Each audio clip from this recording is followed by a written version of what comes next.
Welcome to Going In Blind. I'm your host, Zach Tidwell, and my guest this week is a career law enforcement officer.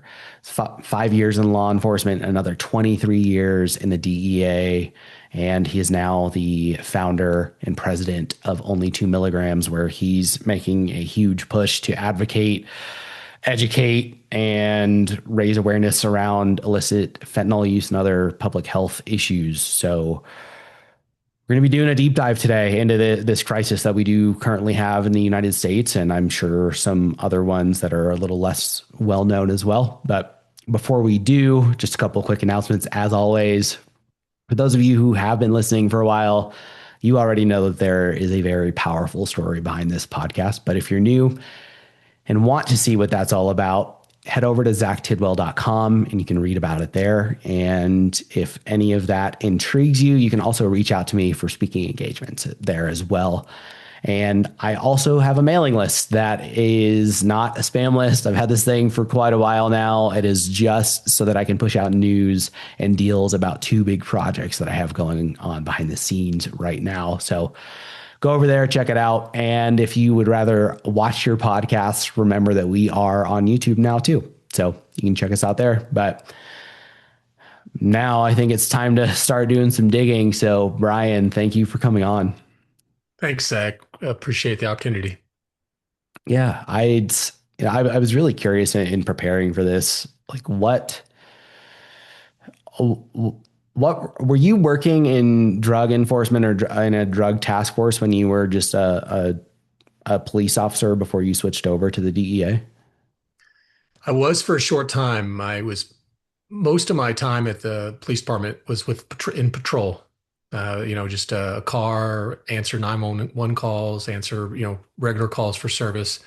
Then I had an opportunity to join a street crimes unit, and our emphasis was drugs, prostitution, just street crimes. We had a big problem with meth labs at that time period. So we were working a lot of really small, we used to call mom and pop or one pot meth labs, Oh, and did that for a short time and went back to patrol, and then finally left the police department for a career at DEA. where were you at doing that street crime stuff? I was in Joplin, Missouri. So Joplin, Missouri is in southwest Missouri. It's the bottom left corner, close to Kansas, Arkansas, and Oklahoma. A great community, great police department. Probably had about 100 officers. I think there's about 115 now. So, not a small department, but certainly not large. It was a great opportunity. I really enjoyed it. Initially I didn't think I was going to be a police officer. I didn't know what my what the ladder would be to get to the DEA, but ultimately that's the route I chose, and it worked out really well.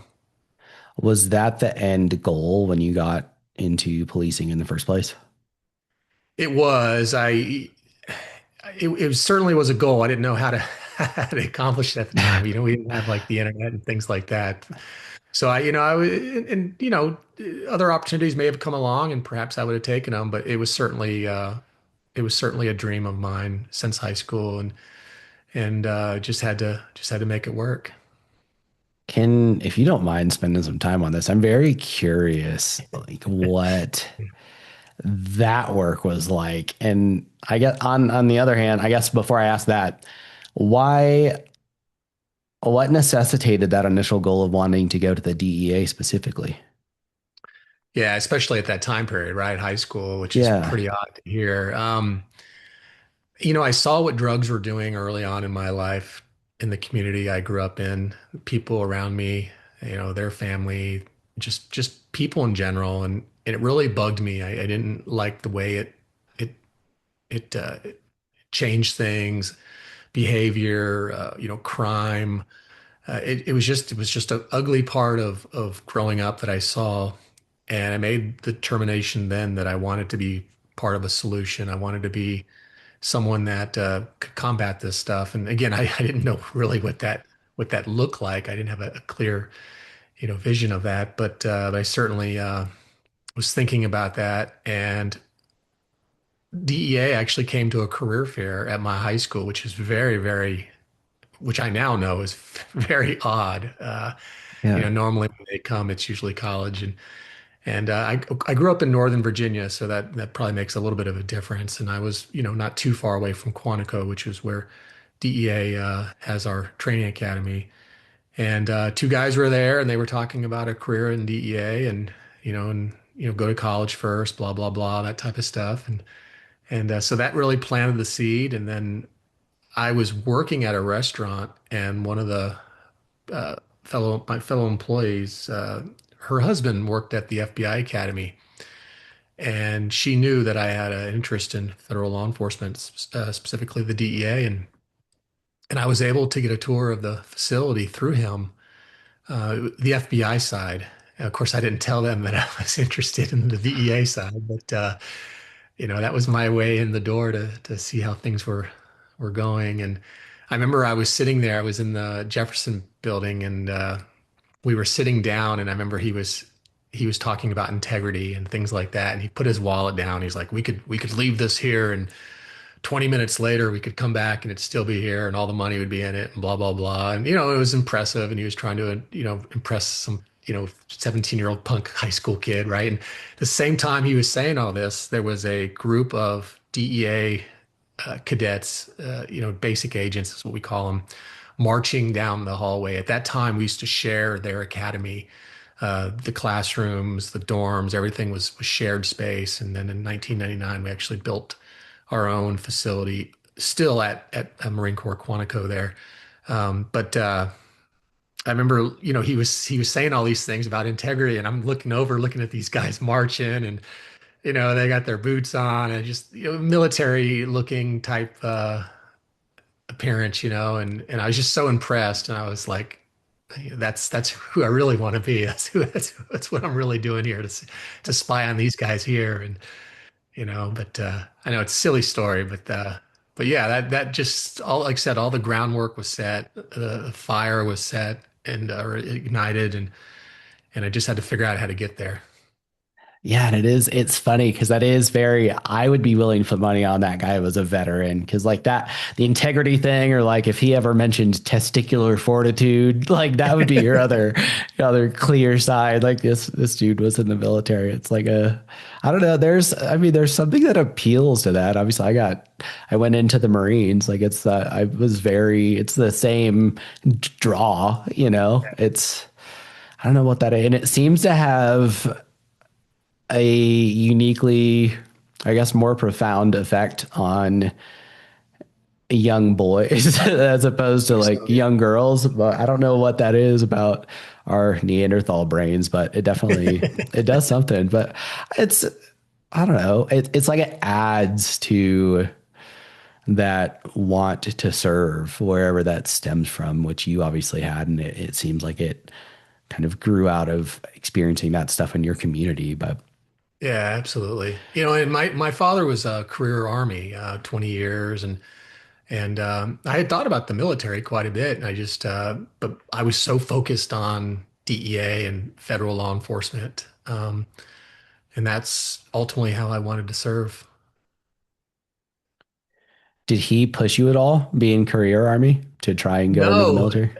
not at all, actually. And we grew up. His last post was Fort Belvoir, and right there in Virginia, in Northern Virginia, and it's where I grew up, and I just, I've always, and to this day, I just have profound respect for the military. And I thought about it one time. It's funny. The only thing he ever said was, "Son, if you go in the military, probably choose the Air Force." He's Yeah. Marines in the Army. He goes, that's for us. That's for us. The jarheads and the soldiers and all that It stuff. is a No different offense. lifestyle. He Yes. was like, he said, you want to sleep outside or do you want to sleep in a hotel? He goes, you want to eat steak or do you want to eat MRE? He kind of make poke fun at the Air Force, and I'm sure I'm going to get a bunch of hate mail now. Well, he's not wrong, man. My dad was Air Force and I was infantry in the Yeah. Marines. They are very different lives. And I mean, since being out of the Marines, I dated a woman that was still active duty Air Force, and it's night and day difference. So I mean, the shit talking is obviously all in light fun, but like you're not off the bar there, and your dad was not off the mark either. So it's funny, but I guess this idea of like even that. I don't know if it's, I can't remember the movie. I think it's called Training Day. I can't remember if that's like Oh, Denzel. yeah, with Denzel, yeah. Yeah, that's where he's kind of working like street crime kind of stuff, right? And like drug stuff. Like it's very, because I was about to say it's like of in my brain, I'm like, God, that sounds just freaking fascinating. And I almost like romanticizing it. And I was like, it has to be from that movie. But was it, I mean, is it a lot of that stuff in that field is a lot of that kind of based off of, you know, intelligence you guys are sourcing from other people that you're busting and just following kind of daisy chains, whether it be a prostitute to a pimp who's dealing drugs or just a drug dealer to a larger dealer? And how does all that kind of play out in that world? Yeah, a lot of that plays out through arrests. Mm. People that are cooperating, they want to stay out of jail, so they provide information. And I learned later on in my career the best operations were more uh, proactive and not reactive. Not that we did anything wrong, but looking back, we were pretty reactive.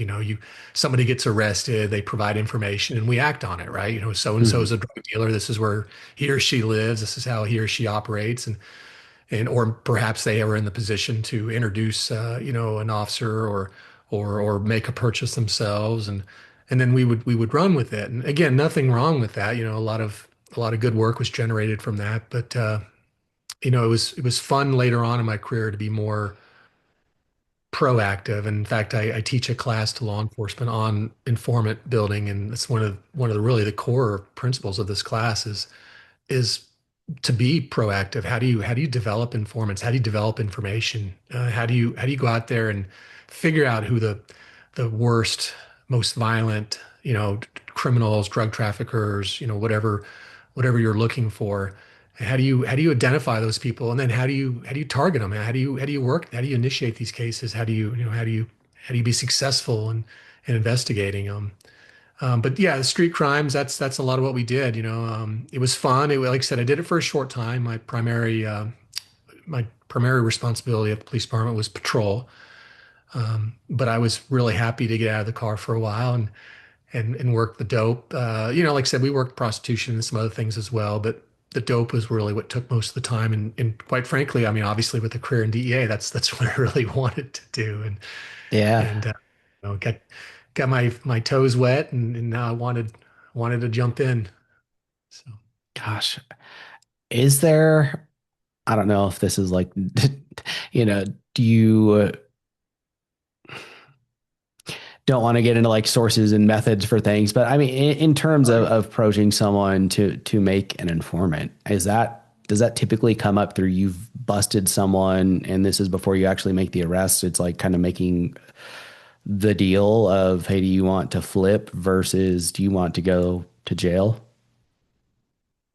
yeah, absolutely, and that happens quite a bit. And in fact, I think that's the most common way of developing an informant. Usually, the either an arrest has been made or an arrest is about to be made, and you're just trying to get their cooperation. Like I said, flip them, roll them. Um, I'm of the principle or of the theory that we should be doing that before the arrest. We really need to be developing these relationships and having our ear to the ground and knowing where we can get this information, whether the person's an actual quote unquote informant or just a good source of information. But yeah, that's primarily how you do it. It's here's my case against you. It's a slam dunk case, especially within the federal government. By the time we actually sit down and talk to you, we pretty much know how the I's are going to be dotted and the T's are going to be crossed. And it's your decision. Or what side of the courtroom do you want to sit on? This is a game of tag. You're it, and we need to get somebody, bigger, better, more violent, whatever the conditions are, and go from there. Gosh, it has to be. Again, I'm probably romanticizing this a little bit, but like that, Oh, like it seems like there would be obviously spread out over a long time, but like this daisy chain of like, fuck yeah, I got him. We're on to the next step. Like in terms of these like marked steps of building towards a big case like that on a federal level, where it is just all of these small little incremental successes that are building, and where it would just be a rush in a way of Yeah. Yeah. Yeah. But Sorry, I didn't mean to interrupt you. Go ahead. no, you're good. I was trying to figure out how to wrap up that statement without just leaving you with an open-ended thing that wasn't a directed question. But you go for No, it. no, but you made me think here. You're absolutely right. It's almost like this dopamine. I mean, because not every investigation gets that, that daisy chain type of reaction, but when it happens, man, it's pretty cool. I mean, I think of a case I did once where I was actually the duty agent and I got a call. And most of the calls you get as the duty agent, I'm just going to be very blunt. They're usually crazy people or, it's the CIA is here selling drugs. They're in my trees, and just weird phone calls like that. But I get this call, and it was through the VA, through the Veterans Administration, and they had an outpatient clinic, and they were having some problems with a patient, a veteran who was stealing like linens and toilet paper and soap. Nothing major, but he was taking it, and they were upset. And I'm thinking, okay, well, why are you calling the DEA, right? And they said, well, he's also slinging some crack. And I was like, all right, you got my attention. How much is he selling? And it was like, I'm telling you, Zach, it was like $5, $10. It wasn't anything, and don't get me wrong, selling drugs is selling drugs, but it wasn't enough to get on the DEA radar. But Yeah. ultimately, working with them and we end up, I mean, the Reader's Digest version of this, we end up introducing a undercover agent and buying some crack, then buying a stolen gun. From there, he unwittingly took us to his source and we started buying some decent amounts of crack, DEA radar type amounts. Ended up doing an anticipatory search warrant on his house, got a ton of dope, a ton of money, guns. The primary target had just gotten out of prison for murder, where he served, I don't know, 10, 12 years. So we put him back behind bars. And we're talking about this was literally a case where I pick up the phone and thought it was a prank. Like, okay, stealing toilet paper from the veterans hospital. Okay, what does this have to do with me? I'm trying to think which one of my teammates is screwing with me, right? Yeah. And And but that daisy chain, I mean, we end up putting a couple violent people in federal prison, taking a bunch of dope and guns off the street. And so, yeah, it doesn't happen all the time, but when things like that happen, it really, really feels good to step back and look at that success. yeah, and that's like what I was talking about, where you're just like, man, that just, that spiraling of events. And I'm sure it doesn't happen quickly, but that is like something. It's like you're a hound dog on a scent. Like you're building something, as each step of that is happening. It just, gosh, it's like, it's fascinating, but it also, I'd like it just to know, I think, what that sensation would be like. And especially when it's like that, like you got violent dudes back in prison who needed to be there because they were still up to Yeah. fuckery and hadn't turned their lives around with getting a second chance after coming out. Like I'm a big believer in actually, making attempts to rehabilitate people who go behind bars. But if you're not going to make a change after you get that chance to be back out on the streets, like, Yeah. sucks, you know? Um, Yeah, I agree. but Especially a couple days out of jail, you're slinging crack already. That's not smart.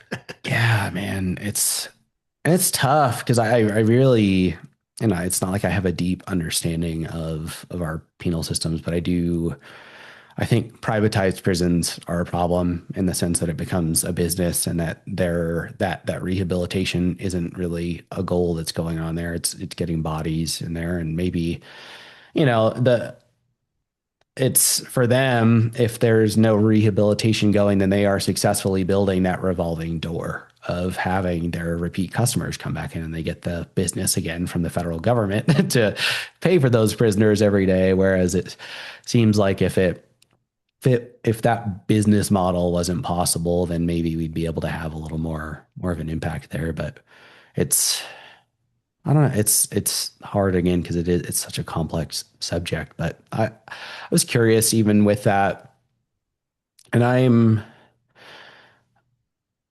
I'm a huge supporter of law enforcement. Always have been. I think the police need more funding. Whether that be federal or local police. I just so this is. I'm not asking this question with any animosity, but it did come to mind I when you were talking, and I think just also, I guess, in preparing for this episode, but just I think I'm curious to ask you because we are so tribal as people, and even like we will do the othering thing, and sometimes that the way that shows in law enforcement is when you do end up with an officer on the news who did something horrendous that abused their power, did something illegal, and that's where the bad taste gets put in people's mouth with things because those things then get kind of taken and run with. But was that something that you had to be mindful of, or that you noticed, or like, yeah, not like, trying to stay objective on things and not being like, no, this is everyone out there is the enemy, and maybe not looking at a bigger picture kind of thing and getting jaded, I guess. Yeah, as far as law enforcement, I mean, I was pretty lucky, and I think the majority of law enforcement is straight, narrow, above the board, Hmm. doing their work in an ethical way. I mean, I came across some instances, especially in South Texas, thankfully not personally, but there were instances where we couldn't work with certain people because of the allegations, and we took those very serious. But thankfully, I think, or at least from my experience with 30 years, is 99.99999% of the people I dealt with were, you know, doing the job, doing it correctly, following the law, ethical, making good decisions. Sometimes people are human, sometimes they say things or do things, they mess up. But as far as like just outward corrupt, like taking the money or beating someone or lying, no, I mean, that's pretty rare. It happens, unfortunately, it's even happened in DEA, DEA made the news within the last couple of months of another former agent that was, working for a cartel or something. But it's horrible, and I can tell you that, we're ashamed of that. We don't want that associated with not only DEA, but law enforcement in general, and I know many guys, and thankfully I worked with so many of them who would root that out. I mean, we wouldn't accept that. That it was that's not being one of the guys, right? That's not. There's nothing. You're no favors you're doing if you're corrupt Yeah, you're being a to your. turd and obviously a Yeah, menace at that point. And that's absolutely. Yeah. I hope that didn't come across the wrong way. I Oh, feel no. like beating around the bush on that subject because I think people do wonder, and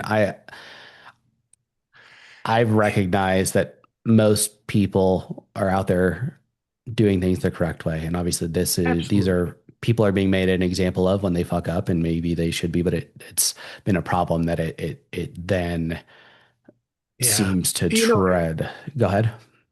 no, I think what's blurry sometimes to some people is you see these videos, especially on social media, where let's say it's a traffic stop and a police officer maybe loses his patience and maybe screams or something like that. I think there's a difference, but those are human moments, and I think a lot of times they're taken out of context. And, Yes. and I'm not saying that a police officer has to keep his or her cool and shouldn't do those things, but sometimes those happen, and to judge that person or the profession, I'm not saying you are, I'm saying in general, based on those incidents, I don't think that's a fair representation of what law enforcement is. And I certainly think it's completely different than the just outright corrupt, screaming at someone because they were speeding or whatever is one thing, but stealing money or doing something, some type of criminal act, that's completely different. You're right. And then I also think about think about the millions of police officers or thousands, I don't know what the exact number is out there, who every day, like right now as we're speaking, are doing amazing, beautiful things to keep our community safe. We don't celebrate that enough as well. And I'm not saying we should not talk about the bad because we should. And like I said, like majority of cops want to root out that crap because those bad apples, they destroy the entire tree, right? Um, but I think there is that blurriness between the corruption and just a cop having a bad day. Yeah, no, I wasn't even talking about the cop having a bad day. I just, people Yeah. don't stop and think that guy might be on his 14th hour of that shift. He may have a couple of cases he's working on. He's stressed out. And guess what? Every time he walks up to someone with blacked out windows, he doesn't know if they're going to shoot at him. He doesn't know if it's going to be a mom. He doesn't know if they're going to be drunk. Maybe they were going 40 miles an hour over the speed limit through a school zone. Like you're going to be amped up doing that. And again, it is a human thing to have a lot of emotion in an intense moment. Yeah, maybe that still was an unprofessional thing, an unbecoming thing, and it needs to be corrected. But like, I just, I really, I wanted to ask it to hear from the horse's mouth because again, I think people lock in on the things that get sensationalized as opposed to taking an objective view and realizing that that was one. And again, I'm speaking about the malicious acts here, not the human moments that you just talked about. But that was one bad cop doing something horrible. It's just there's shit bags in every job. There's not. That doesn't mean that that it by no means is like any sort of indicator as to what the actual temperature is on that profession. And I think it really, for a couple of years there, really entirely skewed people's views in our country on the, in at least in the at least in a loud enough minority to start making changes in legislation and funding, which I think was a problem. And so I was hoping you would say something along the lines of what you said. And again, I hope that did not come across the wrong way. But No, not at all. And okay. the pendulum is certainly shifted. I mean, police recruitment is horrible. Yeah. Now it's getting better. I've seen a noticeable improvement probably in the last year, maybe 2 years at the max. But I mean, when I applied for my police job with Joplin in 1994, we probably had 400 or 500 people there for zero positions, and then one opened, and I was blessed to get that one position. And every 6 months, that list would start over. And I don't care if we had zero positions or if we had six positions, we were testing every 6 months, and one thing you could count on were several hundred people there. And that was one department, this was echoed throughout the United States. And then it got to the point, especially the last couple of years ago, my goodness. I mean, there's a lot of funny videos online. You can find them on, like YouTube and things like that, where it's like, hey, you put an interest card in the mail, 16 years ago. Are you still interested in in being a police officer? And you got a criminal history? Oh, that's okay. You killed somebody. Oh, was it self-defense? I mean, obviously they're joking, Really? Yeah. but that's really what's happening. There's some cities that have really lowered their standards, and I got to tell you, that scares the crap out of me That is because a problem. it Yes. is. I think we're going to see a problem here in the next 4 or 5 years. I hope I'm wrong. I really do, but I think the evening news is we're gonna see some officers do some things because they should have never ever been hired. And not only that, not only hiring people that we would have never hired 20 years ago, we're also promoting them at record pace because a lot of the older guys who are just, they either have their time in or they're just done with the crap, right? And I mean, I train law enforcement across the country. I can't tell you how many, I mean, senior folks in departments who have, I mean, I met captains that have less than 5 years on. And Wow. And they might be this underqualified in the first place. And now they're also immature in the sense of how much experience they have. And it's this absolutely. multiplying issue. God, that's scary. That's the first I've heard about this. Yeah, it scares me too. It really does. And there's again, I think the majority of them are professional, but it's going to be those ones that aren't the mistakes. And those are the ones that are going to make the 5, 6 o'clock news, and they're the ones that are we're going to see the pendulum change again, where it's going to be, defund or make additional changes, and I don't know. Uh, It's an interesting profession for sure. I hope you're wrong. I think if it keeps on this path, you probably aren't wrong, but hopefully there will be a shift in between now and then. Yeah. But so super smooth transition here. um, with how, when you got your foot in the door at the DEA, what kind of stuff, I guess, how did that happen and what did you start working on? I get obviously that is the drug enforcement, but like that is a very broad topic. Like what did your career look like there? Yeah, it was great. It was a long hiring process, I'll tell you that. I actually think I got hired in record time. It took me about 10 months, which was pretty fast. But you go to a doctor, he or she clears you, and then when you're medically cleared, you can do your physical fitness test. There's a polygraph examination. I mean, I peed in 2 or 3 cups randomly, make sure that there's no drugs in my system. Oral panel, written interview, written test. I mean, it was a very long process. Got hired, went to the academy. At this point, this was actually 1999. We're still, even to this day, we're still at the Marine Corps base there at Quantico, but we have our own little carved out area in there. Like I said, we used to be co-housed with the FBI, but now we're right next door to them. It was the first class. There were 2 classes there. We were the first class to move into our own dorms and have our own classrooms. There's a lot of pride in that as well. Um, but did that for about 16, 17 weeks, learned how to be a special agent, graduated, and my first assignment was Little Rock, Arkansas. Uh, I'd never been to Little Rock prior to that. No one in my class wanted to go. They all made the silly redneck Arkansas jokes. But let me tell you, what a incredible place that was. The people there, lifelong friends. I still talk to them all the time. It was great. It was a great assignment. I did that for 10 years. Now I was working larger scale cases, but still some what we call local impact and regional impact cases as well, where we would work with state and local law enforcement, take their investigations, work alongside of them, and use our resources and try to make them, multi jurisdictional and if we could take them to places like Mexico or wherever the source country was. So did that for about 10 years, decided wanted to go into management. Um, so I don't know, I think I fell and hit my head or something, but so it's went the into management. money. Yeah, I guess so. Yeah, a little bit. Moved to Corpus Christi, worked the Southwest border for almost 7 years, which was great. I had a really uh, man, I had a go get 'em team. I mean, I just had an amazing team of dedicated folks. Worked a pretty large area of responsibility in South Texas for, like I said, almost 7 years, and So then in EA. What's that? I'm sorry. what I'll stop. what time period was that?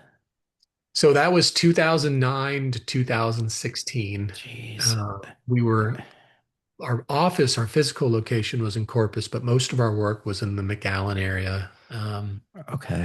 McAllen, and all the suburbs that encompass that area of South Yeah. Texas. That's where, occasionally the Brownsville area as well, and but we almost everything would originate from Mexico, come right up through Reynosa, right over the border there, and into McAllen in that area, and then from there just shoot right up to, whether it's Houston or wherever it was going.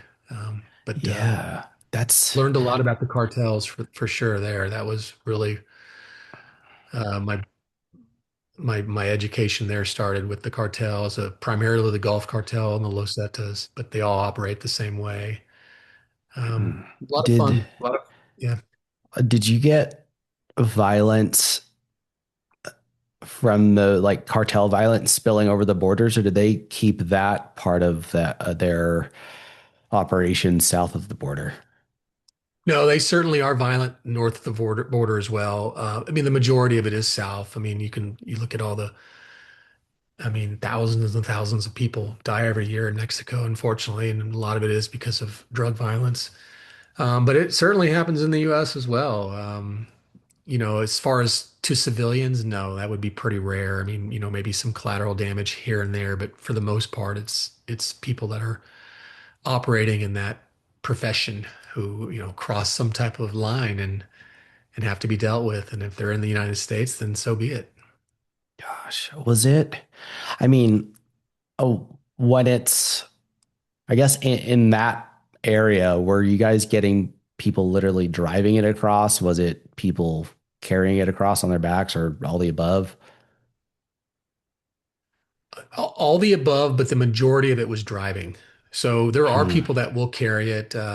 I would say from my experience, most carriers are probably a little bit further west on the border, Arizona, and not that they don't get driving as well, but uh, just telling you from the 7 years I was down there, I would say probably 95% of the folks we dealt with were driving over the border. And not only were they driving over the border, they were using the same roads and highways that you and I would take.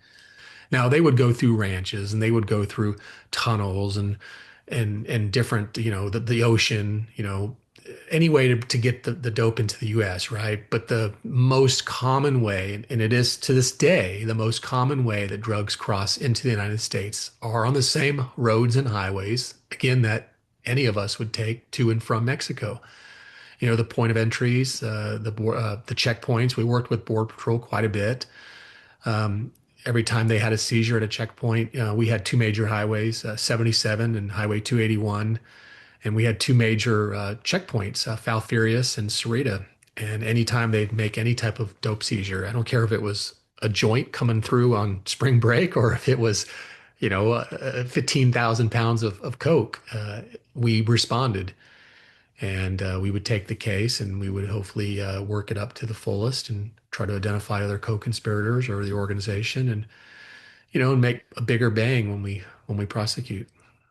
Okay, so that would be, they catch someone and then it is passed along to you in turn. Okay, now this Yeah. is not our area of expertise, be whether that be Border Patrol or whoever, and then they escalate it to you guys.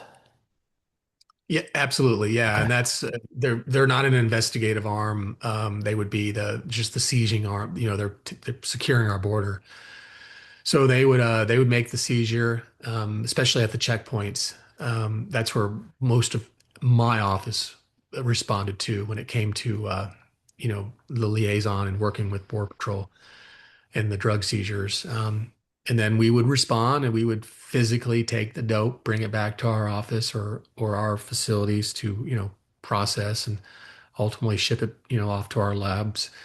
And then we would, interview the folks, look through the car, the phones, the normal investigative techniques that we would do. But yeah, I mean these, and we were busy. Let me tell you, oh my goodness, I got down there in 2009, and our duty agent schedule was every day.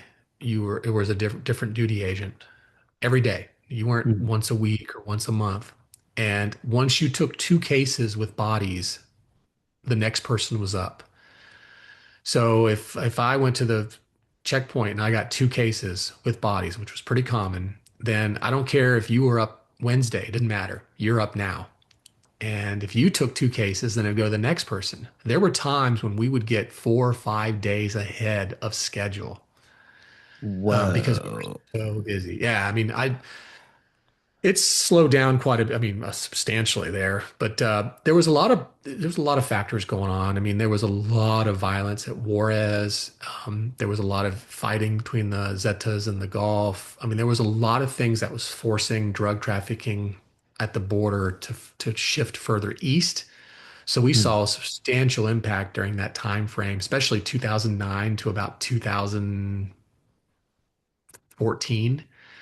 That 5 year period, we saw a big, big, big major shift of drugs further east towards the Gulf of. I almost said Gulf of Mexico. I think it's supposed to call it Gulf of America now. So Brownsville, Matamoros, which is south of that on the Mexico side of the border. I was I was just on a ski trip with some other blind vets, and we have your hearing does. I don't know if it definitely gets more sensitive, and obviously you can't people watch anymore, so you people listen. And Oh, that's they were one of cool. my buddies were was people listening while he was strapping his snowboard on, and there was a British crew that came by, and they said, so this guy, his name is Mike Murphy. He always skis in an American flag onesie because he's a goon. So he's That's decked awesome. out, and but they were like, oh, apparently they walked by him or whatever, and he overheard them saying, oh, don't talk to him about the Gulf. And like, I don't know. It's just, I do think we are, I guess we are supposed to call it that. I didn't expect it to still be a thing, but it's kind of funny. It's not, but it is. But it's with with the I guess having had your experience there, I guess before I get into this question, with the Yeah. bodies coming into the picture so often, was that people drowning in the river trying to bring stuff across, or like what were people smuggling bodies in cars too? Yeah, you just human smuggling in general. Oh my goodness. Right. So it's Yeah, human trafficking stuff. the human trafficking. HSI would work more Oh, on that. We would come across it sometimes because occasionally these folks would mix the people with the dope. But normally the coyotes and the folks that were trafficking people, they typically would just do the people. Again, it's not uncommon to see dope with it, but and oh my goodness, they were pretty ingenious some of the ways that they would smuggle people across the border. I mean, uh, yeah, absolutely, just amazing. like Same thing what? with dope though. Oh, just I mean, like one of the things that the Border Patrol has is they look like X-ray machines. Or they the results look like X-ray machines, but they're called like backscatters, and they can put vehicles through these things and basically X-ray the vehicle, right? And you're looking for things that don't look correct, right? Hmm. Uh, and I've seen photos before where, I mean, they'll have just like the tractor on a tractor trailer will have like 18 people in it. And you're like, what? And it's not in the seats. There's no one in the passenger seat, no one in the driver's seat, no one in the little cab bed area behind it. I mean, they're all just like, I mean, they're hiding in the step area. I mean, in the trunk area. I mean, in the engine area. I mean, it's unbelievable what they'll do to uh, to come into the U.S. Gosh, and that sounds like that was a much more prevalent issue than drugs, being the case that you guys were getting that far ahead of schedule based off of cases with bodies. Well, yeah, and like I said, the bodies would always go to HSI, so we didn't have to mess with that. Occasionally there would be some, crossover because of the dope, but we would work together or they would take the dope. Um, most of ours was, I mean, like I said, 99% of what we did was just dope. Okay. And we were just inundated with it. Like I said, I explained the duty schedule, and I mean, that's just scratching the surface. I mean, we were busy. I mean, my group alone, we had three groups. My group alone had probably 250, 275 open case files, which is unheard of in a DA office. But that's just the reality of what we were dealing with during this time period. And I mean, how many of you were in that office? I had anywhere from normally I had 10 to 12 folks in my group, and each group was about the same size. So it's pretty common for all of my agents to have 25, 30 cases each that they're trying to prosecute. And that really made it difficult to be proactive as well, because you got to think a lot of these cases, when it's the Border Patrol calling you, that's a reactive, right? That's, hey, I got dope here, come get it. And anyone can do that. I mean, I can train a monkey to go down there and put something in his or her vehicle and bring it back. I need someone who can interview. I need someone who can, you know, take the investigation further. How do we develop leads? How do we look for co-conspirators? How do we tie this into an organization? How do we exploit the communication devices, the telephones, things like that? And that's what I expected. And I'm telling you, I had a really amazing people that worked for me and a really amazing group. And that's what a lot of them did. And that's time consuming, right? So now you're not just bringing dope back, you're actually trying to work the investigation. And when you got 25, 30, 35 of these, I mean, do you sleep? Yeah, and then you can't be proactive because you're just drowning in processing these reactive cases. That is Yeah, it just was tough. nuts. And It I mean, was. I guess not shocking to hear, being that that's where you were at, but do you, obviously with the borders being open over the past couple of years, people were flooding in, but having your experience down there, do you think there was a similar increase in drugs coming across too, or would you suspect that? Yeah, I mean, we've always had a problem with drugs coming across the border, always. I mean, you can go back decades and look at that because the demand for drugs in this country has always been great. Mhm. It's just an economic issue. Where there's a demand, there'll be a supply, right? Um, to me, it's interesting to see the border right now. I mean, when I was down there, the border was open, but it wasn't. And then when I left, I left in 2016. Um, and then slowly, and I don't want to be political here because I really try to be apolitical, but let me tell you, the last Yeah. 4 or 5 years, the border got just nuts. I mean, it just opened up, and I had friends down there that they weren't even allowed to process. When they were stopping people, I mean, no fingerprints, no photos, nothing. I mean, it just got nuts. We were just allowing people to come in, and we didn't know who was coming in. And everyone thinks it's just, people from Mexico trying to escape their lives, trying to find better. No, I mean, we were getting Chinese nationals. I mean, I have a list of, I don't know, probably 30, 40 countries where people were just flooding in. And everyone saw the news, the long migrant lines and things like that. And now, I mean, oh my goodness. I mean, they get probably less than 100 apprehensions a month right now at the border. We were doing, not me, but in the height of it, I mean, they were probably doing close to 6,000 a day, and now they're doing less than 100 a day. I mean, I've never, ever known the border to be as secure as it is right now. I have friends down there that are just who born and raised in that area of Texas, and they've never seen anything like that in their life. But here's the thing, and I kind of mentioned this earlier with the roads and highways.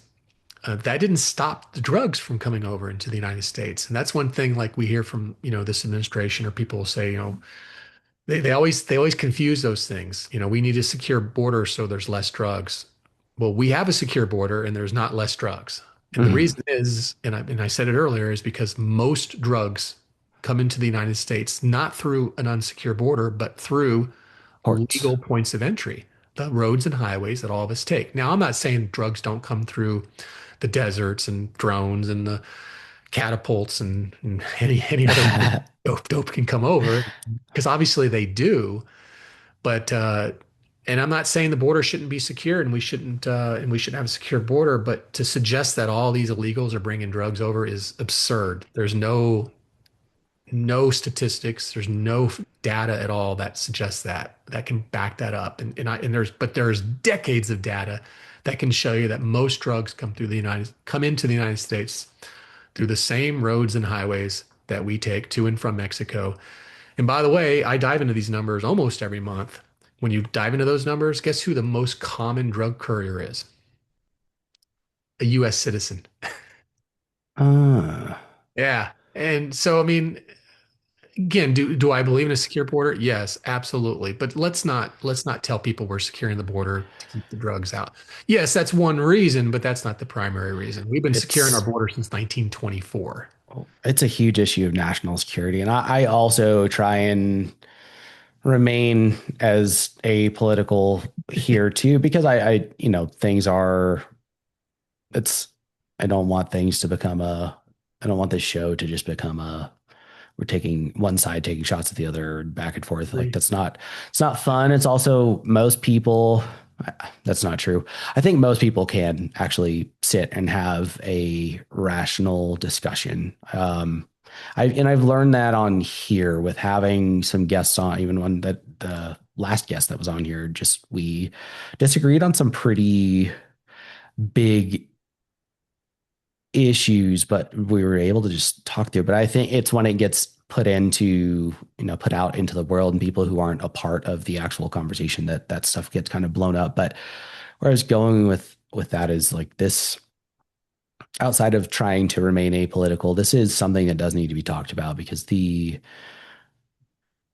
yes, like you're saying, the messaging not being accurate there, that is not stopping drugs. We need to talk about that, and that is part of why you're here because we are going to get into that and what you've done. Obviously, we've covered some of that with your work in the DEA, but also with what you've done with only 2 milligrams. But also, on the national security front, though, the secure border is a huge issue, and I'm taking a second to say this because I don't think a lot of people listening probably realize this, but you mentioned Chinese nationals, there were Iranian nationals coming across, there were, you know, suspected terrorists coming across from the Middle East, whether that be Iraq or Afghanistan or Pakistan. And they even, I mean, this was publicly available information over the past year and a half. At one point, they caught people smuggling Iranian man pads, which are man portable air defense systems. So across the border, like while it was open. So that is, do not, if you're listening, for obviously you do your own research on that, but do not mistake the fact that this is not fixing the drug problem with the idea that it is not an important issue. Yeah. And I think that is apolitical. Like you can't let this is the best country in the world, and it's been that way for a reason. You can't just let people come in who are coming here with the intentions of undermining it.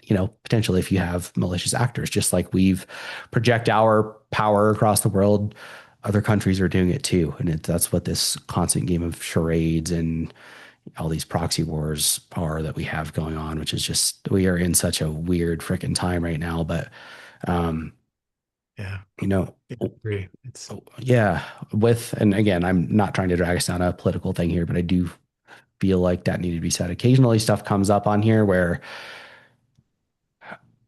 I I just don't think people are as aware of it as, or it's not as common knowledge as it should be. And that's kind of a big one, I guess, any sort of national security issue is for me. But, um, with all of this is, I know that doesn't quite cover your whole career in the DEA, does it? Or what's the pathway from that? Because you said that brought us all the way up to 2016. What is the pathway from that to only 2 milligrams? yeah. So when you're in management at DEA, you have to do a headquarters assignment. So internally, and I'm sure maybe in the military, you said the same thing. You have to see how the sausage is made, and so that means some type of rotation through our headquarters assignment. And thankfully, I got really lucky, and my headquarters assignment was Quantico. So training, Office of Training is considered a headquarters assignment. We have a few when I say headquarters, I mean the tall buildings in Washington, Yeah. D.C. across from the Pentagon.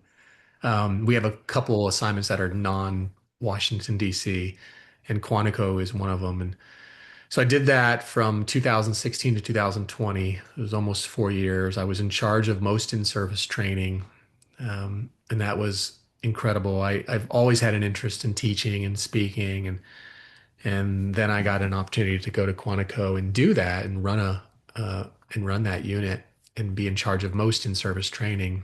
Like I said, if it had to do with like firearms or clam labs and or something, medical, something more hands-on, then that wasn't my unit. We did more academic in-service training. There was So was that conducted at the FLETC? No, we're right there at Quantico, Marine Corps, Okay. Quantico, right there off of Interstate 95. You literally go on base through the gates, and then I'd go through the officer, what's the OCS? What do you call it in the Marine Corps? The officer candidate school kind Yeah, of the like OCS campus. area. Yeah. Yep. And then I drive through that every day, and then there's a little turn you make right into the DEA gate, and if you go past that one, there's an FBI gate, and we have dorms set up there, and cafeteria and classrooms, and we share the ranges and the driving range with the FBI, and did that for about 4 years, and that was really good. And like I said, I've always had an interest in that type of work, and I was really nice to be able to do that with DEA. And then in 2020, I had an opportunity to return to the field and run an office. So I was in Springfield, Missouri, where I was the resident agent in charge, which is just a fancy term for office head. And we had about 26 counties in Southwest Missouri that I was in our area of responsibility that I was in charge of. I did that for a couple years until I hit minimum retirement age. And love DEA. I really, really do.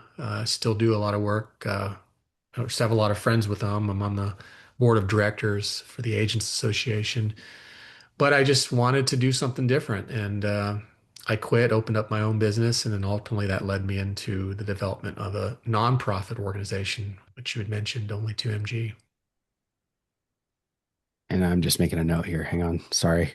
I've been, Yeah, I do pretty good at keeping stuff straight in I my know it's a mind, lot. but like every once in a while, I'm like, I need to make a note and it's for stuff after. But so with, hmm, like with all of that, I get, because with your business is Eagle Six training, Yep. Yep. and that is all almost like consulting stuff, right? And like you've talked about that you discuss like the process of building informants and teach that. That's all through Eagle Six. No, Eagle Six does a lot more leadership. So let me back up a little. When I retired, I opened up Eagle Six training to be training consulting, and I was doing well, it was primarily leadership, resiliency, just anything leadership related. I started doing some consulting, which I still do, and then I realized that I like working with the business world in non-law enforcement, but I realized that I had 30 years of law enforcement experience. So a lot of my contacts are obviously in the law enforcement realm, right? In that community. So I started working with a intelligence center that's situated here in the Midwest, and they support law enforcement in 9 states. And I actually went to them to use their training room as a venue. They offered it to me for at no cost. And if you're a trainer, that's a big thing, right? To have a Yeah. venue at no cost. And that led into a job offer, which I had no intention of taking, quite frankly. I didn't leave DEA because I had to. I could have stayed on until I was 57. That's our minimum. That's our mandatory retirement age for that classification of government employee, the 1811 series. Um, but the part-time made sense to me, so I took it. And my position with them was law enforcement training coordinator. So I was doing Eagle Six training in 41 states, and I was working for them in the Wow. 9 states that they support.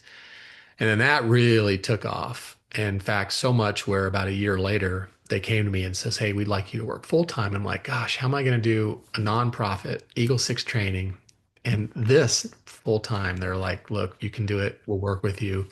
And they've been great. They really have been great. So that's what I did. I end up working with them. I continue to. I work with them full time, um, and I work with law enforcement in 9 state regions: Missouri, Kansas, Illinois, Wisconsin, Minnesota, North and South Dakota, Iowa, and Nebraska. And then I do Eagle Six training stuff in the other 41 states. And I'd go to a different country too if given the opportunity. I'd love to travel. And then I do the nonprofit work everywhere. I any place that'll have me, I really that's really taken off as well. So was it those last couple years back in the field that brought fentanyl onto your radar specifically? Yeah, we were seeing it in the early 2010s, 2012, 2013 really is when we started seeing it pretty much everywhere. But we didn't really understand it, quite frankly. We didn't, looking back now, I mean, in fact, I teach this and I talk about the historical uh, context of this and how it got into our drug supply. It ultimately came in through heroin and it just basically took over heroin. Heroin's very difficult to find, not impossible, but difficult to find in the United States. So I started seeing it more and more and more. And then at Quantico, we were really dealing with it from the officer safety perspective, which we now know, by the way, is a hoax. We now know that you can be around fentanyl and not die. But at that time period, really around 2016, 2017, everyone was freaking out because we saw the number of people dying increase substantially in this country. And they weren't dying because they were around it or touching it. They were dying because they had no idea it got into our drug supply and just took over. Like I said, it came through heroin and it just took over. And so people, unbeknownst to them, they were getting a poison in their drug supply. And that's why a lot of times you hear me speak, I'll say drug poisoning and not drug overdose. Um, and then when I left Quantico to go back out to the field, I mean, my goodness, probably 90% of the cases we were working were all fentanyl. Even if we thought they were heroin, it was fentanyl. Uh, 90%. it seems like, I mean, we still had, a fair amount of meth cases, fair amount of coke cases, but going back and looking at it, thinking about my last couple of years, yeah, I mean, it's certainly a very high percentage. Fentanyl just took over. And like I said, even the ones that we thought were heroin cases, once we got them back from the lab, it would be, fentanyl related. Of that 90%, if your 90% of cases roughly were fentanyl, like what percentage of that 90% would you say was the drug poisoning as opposed to drug overdosing? Because I know some people will use fentanyl like intentionally. Yeah, at that time period, it was still really a lot of heroin. We weren't seeing it too much yet in the cocaine and in the methamphetamine, which we see more and more now. It was either straight fentanyl, where we were buying, or we had informants that were buying, pills, beans, whatever you want to call them on the street, or it was heroin, and then when we would lab test it, it would come back as fentanyl. And that's the problem is it only takes a couple milligrams, only 2 milligrams. That's why we call the nonprofit only two Very milligrams creative.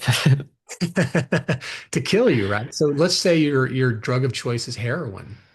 Well, the average lethal doses of heroin is about 30 milligrams. Well, there's a substantial difference between 2 milligrams and 30 milligrams. I mean, big, big, big difference. I mean, 2 milligrams is a couple granules of salt or sand. It's basically the tip of a pen or a pencil. So if like I said, you're someone who's struggling with, addiction, substance use disorder, and you're using heroin, and some trafficker puts fentanyl in the supply, which is happening, or which has happened and it continues to happen, and you don't know that because you're looking for heroin, and you die, you get poisoned, and that's the danger of, and that's why our drug numbers increased I mean, the height of it was in 2020, three, where we had 107,543 Americans lose their life. And if you dive deep into those numbers, about 75% of those were from fentanyl. And I would tell you that probably 99% of those people had no idea what fentanyl probably even was. But Well, now, like you said, there are people out there now looking for fentanyl, but at the time it's more, looking for the pills, looking for heroin, looking for meth, looking for coke. and that is, correct me if I'm wrong here, but just so everyone listening is also on the same page, this has happened because fentanyl is so potent that somewhere along the line, whether it be a dealer or a manufacturer, is cutting whatever drug it is with fentanyl because they can get these effects with a lot less fentanyl than it would be of, whatever other substance they would typically use. Correct? Yeah, absolutely. And that's a question I usually get a lot, especially from when I do my speeches, is why would they do this then? Why would they put such a deadly drug into our drug supply? And the quick answer is it's cheap, it's potent, and it's addictive. I mean, we're talking about, at one time I could get on the dark web and I could get you a kilo of fentanyl for $3,000, $4,000. I mean, 2.2 pounds. I mean, a kilo is a million milligrams. That's a lot of fentanyl. And it only, and I mix it into my drug supply, and the cut ratio is usually pretty high. I mean, every trafficker is a little different, but I mean, you could do a 10-to-1 cut ratio and really expand your drugs. And that means more money if you're a drug trafficker, right? So it's really cheap. It's really potent. I mean, there are people now who will tell us like it has a more intense experience. They know when they've been given fentanyl, and it's really addictive. So again, from a drug trafficker perspective, why would you need something that's addictive? Because that means people come back, right? As repeat customers, Yeah. and that means more money in your pocket. And I can, if you want, I mean, dive deeper into some of the historical context of why it even, why it even made sense for them to put it into our drug supply. But they did, and it is, and it's very deadly. Yeah. And I want to dive deep in all of this stuff. And this is where, I guess it's interesting to me. I went to, because I've struggled with alcoholism. I just hit 2 years sober, but like it was a bad problem for me. And when I tried stopping on my own with like AA and stuff like that. I tried outpatient rehab and then I went to inpatient rehab and still didn't get sober after that. I ended up getting sober on my own, but because I just found my way. But when I was there, there was a kid who was in college, who was at rehab with me, who he was buying fentanyl off of the dark web, like you said, and he was using it. He was intentionally using solely fentanyl. And like that shocked me that was, I mean, the gamble there, I think, is insane. I guess if it is that much more potent than other drugs, then I guess if you're always planning for it to be that potent, maybe that's almost a safer way to go about it in a weird kind of dark way. But it's why, outside of like circumstances like that where people are seeking it out intentionally, why did it end up in our drug system? Why, heroin, like, because when the opioid epidemic started to spread throughout the United States, then heroin became the fallback when people couldn't find pills. And then now you're saying heroin is also hard to source now. What can you, while you go through all of this, can you also explain what has caused that to occur too? Yeah, absolutely. And you hit the nail on the head there with the opioid. Uh, that's where it all starts. It starts with greedy pharmaceutical companies, primarily Purdue, but they weren't alone. So if you look at pain management in this country, and you can go back I mean, let's start at 1996, okay? Prior to 1996, if you needed an opioid prescription, if you went to the doctor and said, I'm in pain, the doctor is going to probably look for a bone sticking out of your body. Now, I'm not saying that he or she's not going to give you a script or that you can't game the system somehow. But for the most part, prior to 1996, it was very difficult to get an opioid prescription in the medical community, from doctor-patient relationship. Again, not impossible, but very difficult. And that's important, that distinction. In 1996, after years and years, actually a couple decades of just pounding this drum that opioids were not addictive. And they weren't even studies. One was a letter to the editor, one was a burn study on pediatric patients. I mean, the pharmaceutical industry was able to convince the medical community that they needed to add pain as a fifth vital sign. And to this day, it's still, you go to a doctor, tell them you're in pain, you're going to be asked, what, on a scale of 1 to 10, where are you, right? So in And 1996, we added pain as the fifth vital sign. And think about this. In 1995, if you went to a doctor and says, doctor, my knee hurts, he's probably gonna be looking for, again, for a bone sticking out. In 1996, you went to a doctor and said, my knee hurts, you probably went home with 30, 60, 90 pills, no questions asked, with instructions to use them all.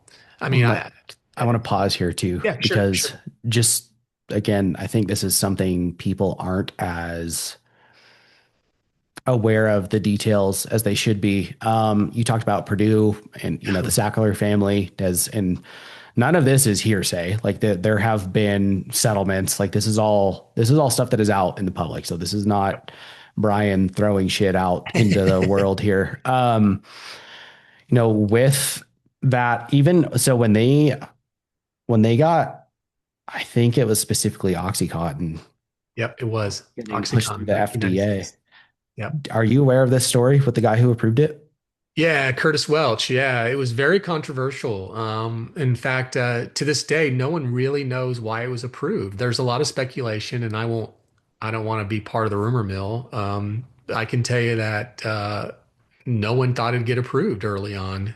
And you can go back and you can look at the FOIA and the Freedom of Information, all the emails and things like that. I mean, no one thought this was a struggle that Purdue had, and then all of a sudden, it gets approved. And then about a year or two later, this guy goes to work for Purdue. Maybe that's a coincidence. Maybe that's just a complete coincidence that this guy leaves the federal government and goes to work for this private It's company. kind of like Uh, how a congressman might go work for like Lockheed Martin after or something. allegedly, Huh. right? Weird. Yeah, weird. It is weird. And and they led the charge. And like you said, I mean, this is all I mean, in fact, you can look at some of the emails now where they talked internally about, this was going to be for like stage 4 cancer patients and whether or not that was too small of a group. And I mean, it's just despicable some of the things that have come to light now. And they weren't alone, but they certainly were the what I would call the worst actor of them all, with OxyContin. And in 1996 was really a turning point for drugs in this country, and it really plays into where we are today. And with fentanyl, um, like I said, after 1996, I mean, uh, go to have your wisdom teeth taken out. You go home with 30, 60, hydrocodone pills or whatever. I mean, it was just very common. So it didn't take long at all for people to you know develop problems, substance use disorder, addiction, whatever we want to call it. And a lot of doctors were told that this stuff was, non-addictive. We hear things like less than 1%. We hear all these things. And then when they would see it with their own eyes that, hey, my patient is having some problems, my patient needs to be weaned or cut off these pills. What do? They went to other doctors. Okay, Yeah. screw you, doctor. I'll just go to another doctor. And that's where all these pill mills started to pop up. And we still have them today, right? The pain management clinics, pill mills is what they are. Yeah. Well, and And there didn't used to be a database that tracked them, people going to different exactly doctors. the prescription. Yep, you're 100%. The monitoring program. So nowadays, you and I go to a doctor and we tell them we need an opioid. They're going to run our name in the system, make sure we're not doctor shopping. But this did not exist back then, and it exists today because of what was happening back then. And in fact, when I talk about this stuff, I'll even show some of the statistics. I mean, by 2012, we had 81.3 prescriptions per 100 people in this country. Not 100,000, but 100. Whoa. 81.3 opioid prescriptions per 100 people was the average in this country. What And year it was was that? incredible. And that was 2012. Wow. And so along that way, and this is where, I mean, we can go down so many rabbit holes. This stuff kind of pisses me off when you hear about some of the things that companies like Purdue did, because we were seeing the number of people die from legal opioids increase. And we were seeing the number of people go to the streets increase. We were seeing the pain, man. We were seeing all types of, crime was increasing. We were seeing all types of collateral damage, as I call it. So Congress does what they did best. We'll have meetings. We'll have committee meetings, right? We'll kumbaya and talk about this stuff. Well, they were putting together these groups of doctors that we now know many of them were funded by the pharmaceutical industry. I mean, I saw one board where, I mean, the majority of doctors on this particular board that was advising Congress were literally being paid by companies like Purdue. I It's mean, disgusting. that's not, it is disgusting. There's Well, no, uh, you know, uh, and these companies can also back politicians. So, like, I find it uh, hard to believe that the politicians don't know that's what's happening here. It's just this big charade. And yes, some of them, I'm not saying all of them did. I think just like we talked about with, there's bad apples everywhere, right? Like there are also good people doing that job, but it's not like no one knew what was going on here. I no, you're absolutely right. Yeah. You look at the number of people dying. In fact, one of the things that I always show in my PowerPoint presentations, second or third slide I show is a graph of again, the government calls them drug overdoses. I call them drug poisonings. And I always say this is the most profound slide you're going to see. And I show it probably 3 or 4 different times within my presentation with different things that I add to it, because there's a horizontal line that turns vertical. So the horizontal line is 4,000 people dying a year of drugs for a long time. We started collecting this data in 1968. And then all of a sudden, right around the time period where legal opioids started to take over, we saw a spike. We saw an increase. So the line turns from vertical to horizontal. I'm sorry, horizontal to vertical. And then, fentanyl enters the frame, which I'll get to in a minute. And then that line literally just goes straight up to where it is now. The height of it being 107,000 Americans losing their life. This last year, well, I should say 2024, we don't have 2025 data yet.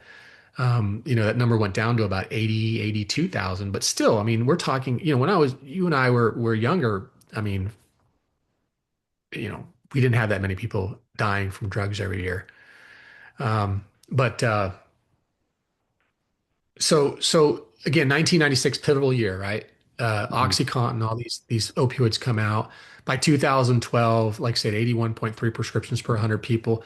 Finally, in 2000, late 2012, 2013 time period, the federal government says, okay, this is ridiculous. We gotta put some rails on this. We've got to slow this down.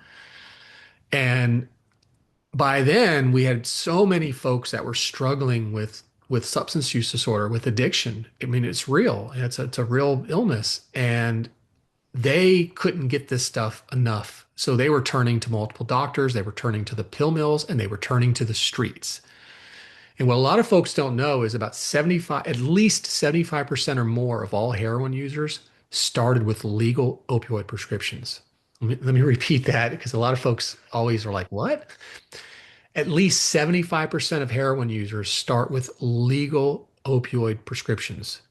So when we have flooded the market, the United States, with opioids, and you can't get enough from your doctor, you can't get enough from the pill mills, what do? You turn to the streets. So we saw a record increase in heroin use in this country. I mean, we hadn't seen that type of spike in heroin since the Vietnam War. They couldn't make this stuff fast enough. So the cartels had to cut it more and more and more. And that is exactly how fentanyl entered the picture, is they started to cut the stuff with fentanyl, because fentanyl, just like heroin, is an opioid. So it works on the receptors the same way. I mean, it's literally it's fentanyl, except I'm sorry, it's heroin, except 100 times more dangerous, more deadly, I should say. But it was the perfect cut in that sense that it's the same type of drug, but again, it was cheap. It was very potent, and it's very addictive. So they flood the market with heroin. They start cutting it more and more and more with fentanyl, and then it just takes over. I mean, it just absolutely takes over. And right now, if you find heroin in the United States, about 75% chance that heroin is going to contain fentanyl in it. 75% chance. Yeah, so one of the things I look at, it's the National Forensic Laboratory Information System, NFLIS-drug. And it's a program that DEA runs, and about 98, 99% of all the drug labs in the United States participate in this program. And I love this program because I want to see what type of drugs are being submitted by law enforcement, the quantities, what it's mixed with, things like that. And um, when I started looking at this data, I was blown away by it. Fentanyl, methamphetamine, let me back up. Methamphetamine is the number one seized drug in the United States. It's been number one for a long time, and it's still number one. Number two historically has been cocaine. In 2014, there were about 5,500 instances of fentanyl being seized by law enforcement. And this program, like I said, about 98, 99% of all the labs participate in this program, meaning that that's state law enforcement, that's local law enforcement, that's federal law enforcement. It's all law enforcement, or at least 98, 99% of it. So you think about this, 2014, of all the drug submissions, about 5,500 were fentanyl. By 2019, that number jumped up to over 100,000. By 2020, that number jumped up to over 200,000. So again, number one drug seized was meth, like I said. Number two is cocaine.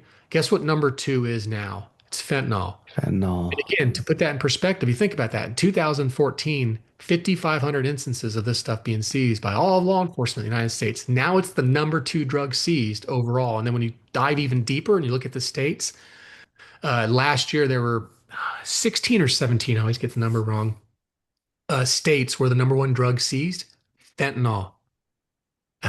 Are these the areas that were hit, like Appalachia, that was hit harder or hardest by the opioid crisis? Not right now with fentanyl, but yeah, when you look at the pills, 100%. In fact, if you again you go back to look at some of the internal memos and emails written by companies like Purdue, they talked specifically about those West Virginia and those Mhm. those regions of the United States because of the, and I'm sure they had a pretty sophisticated metrics they were looking at, like workers' comp and likelihood of patients needing opioids, things like that. So they targeted these areas. And oh my goodness, I mean, to this day, West Virginia still has the number one drug deaths. Now they've come down quite a bit, but if you look at the top states who are getting impacted by drugs the worst, West Virginia. But fentanyl has really kind of changed the game in the sense that it's not just West Virginia, it's everywhere. I mean, like I said, the 16, Jeez. 17 states, it's just everywhere. I want to, I guess, two things here. Um, I blab a lot, so I can talk no, this is forever. great. That's why I told you before we started recording. If we go, I'm here for as long as we need to go for. This is, this is something that's very important to talk about, and I do this podcast because I'm genuinely curious, and so we can go down whatever rabbit holes you want to. But one thing or two things I want to ask here. One, I came up a little while ago, and I just don't want to forget it. But the other one follows along the heroin line. So first, the one that I don't want to forget, today, I'd be curious to hear your take on these supposed opioid treatment drugs like methadone and stuff like that, because now there are, I experienced it when I was at rehab.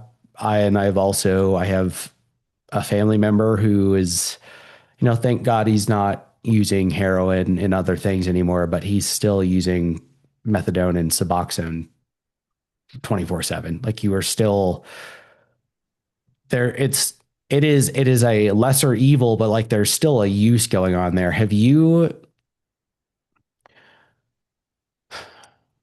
maybe not, I guess if you have done research on that, I don't know if that's kind of outside of your scope of things, but even just in general, if you have any awareness or familiarity with the prevalence of these drugs now kind of piggybacking off of those abuses. And I don't even know which companies formulated those molecules, but do you have thoughts on any of that?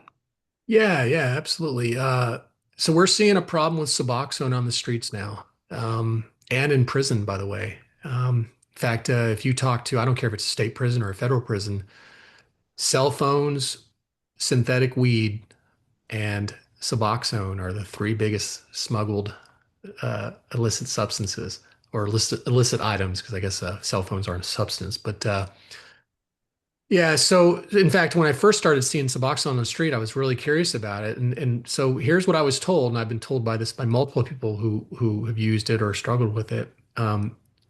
When you are when you have an addiction to a drug, let's say heroin, or let's say it's fentanyl, let's put it out there with fentanyl, right? Um, your brain is expecting this drug. And this happens with alcohol. This happens with, weed, coke, whatever. But let's just, in this instance, let's say fentanyl. Your drug starts to, or I'm sorry, your brain basically starts to rewire in its sense that it's saying, okay, you're going to give me this drug, or you're going to go through very painful withdrawal symptoms. Well, and You it know, therefore underproduces that neurotransmitter that is linked with what that drug typically ex triggers.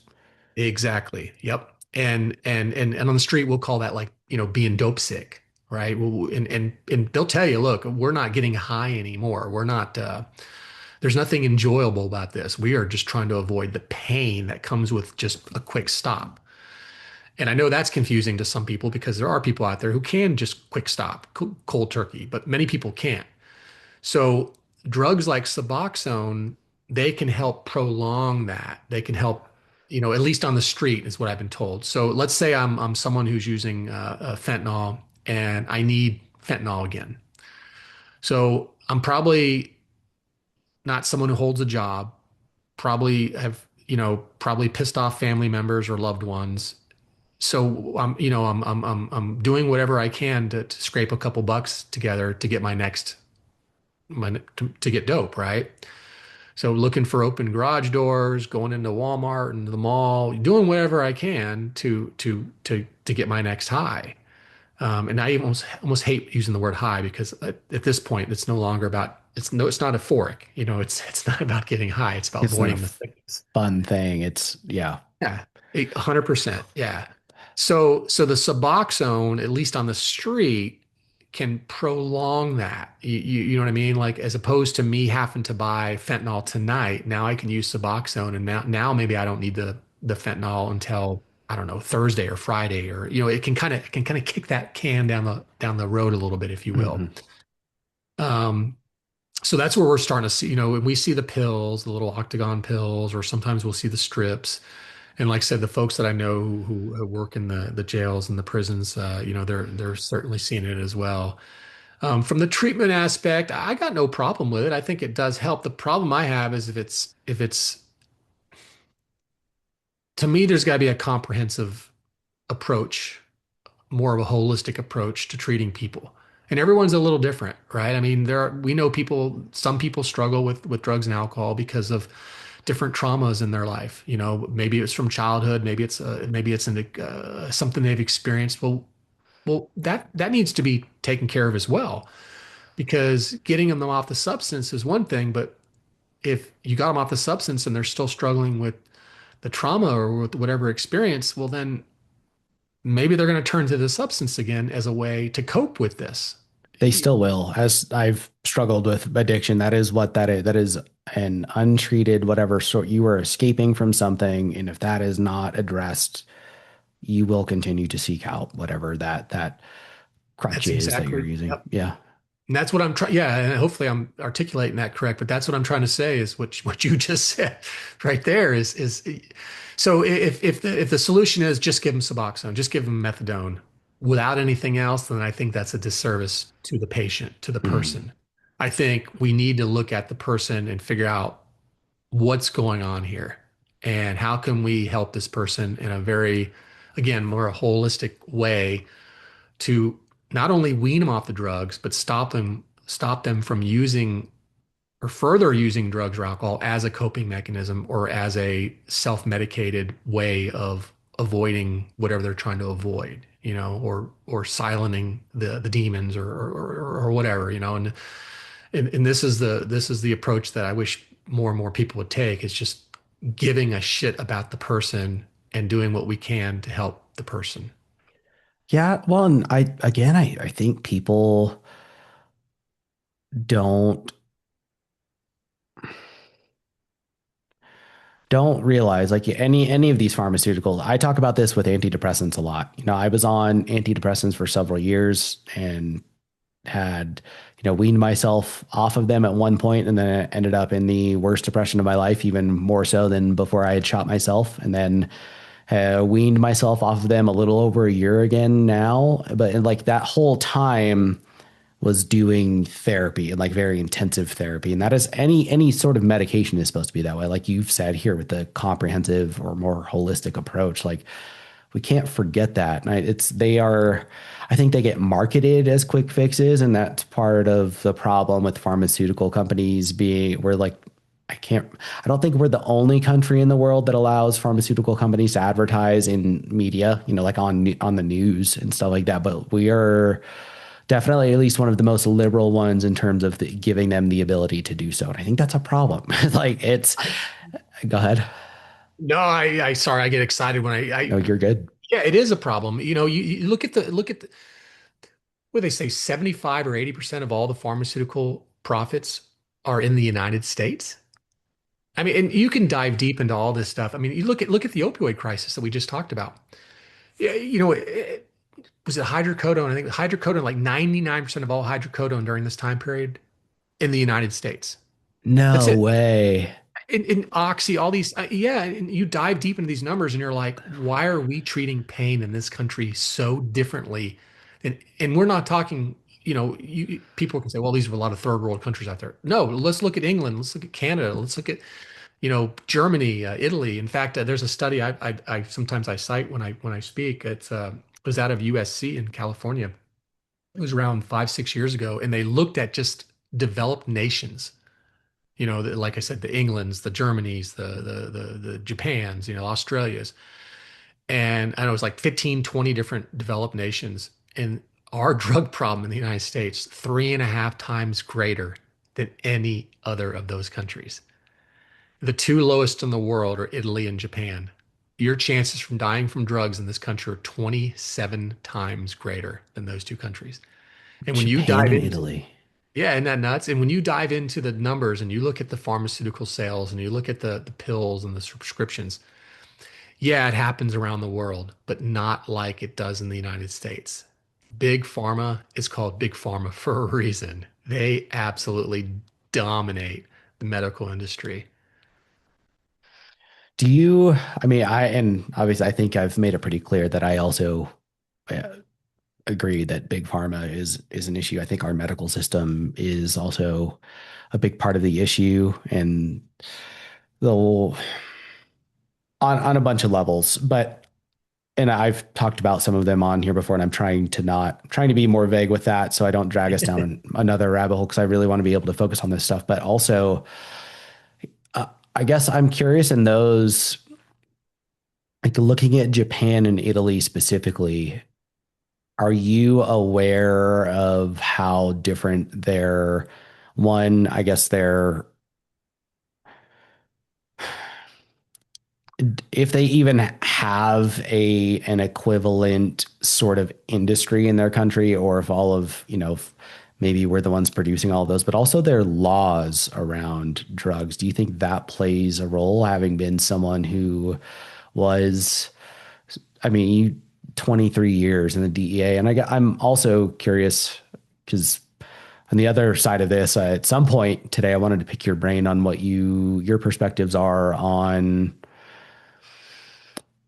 so much of this danger coming from the fact that these are illegal substances and therefore are not regulated and not tested. And, Yeah. the approaches or attempts that some places have made to try and legalize everything to counteract that.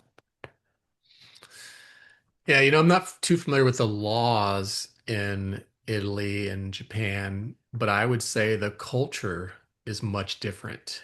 Mm. Where in the United States, it's from a very young age, we're taught to look for a pill as a quick fix. And I would say not even only Italy and Japan, but a lot of places I visited, places that I'm aware of that don't have that type of culture, I guess is the best word I'm looking for, where it's not I'm in pain. Well, okay, here's some hydrocodone, here's some oxy, here's Percocet. Well, how about here's an aspirin, or here's a heating pad or cooling pad. I mean, we escalate things a lot differently in the Yeah. United States. I'm going to take a We're looking. Xanax because I'm stressed out today. Yes, exactly, Yeah. which is a problem too, by the way. Yes, absolutely.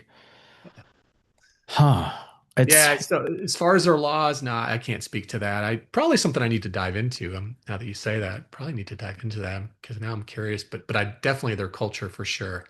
It would be interesting to know. And I've been to both of those countries, but when I was in Japan, I was in the Marines. So you're not really, not in any way immersed in the culture. They are not happy that you're there.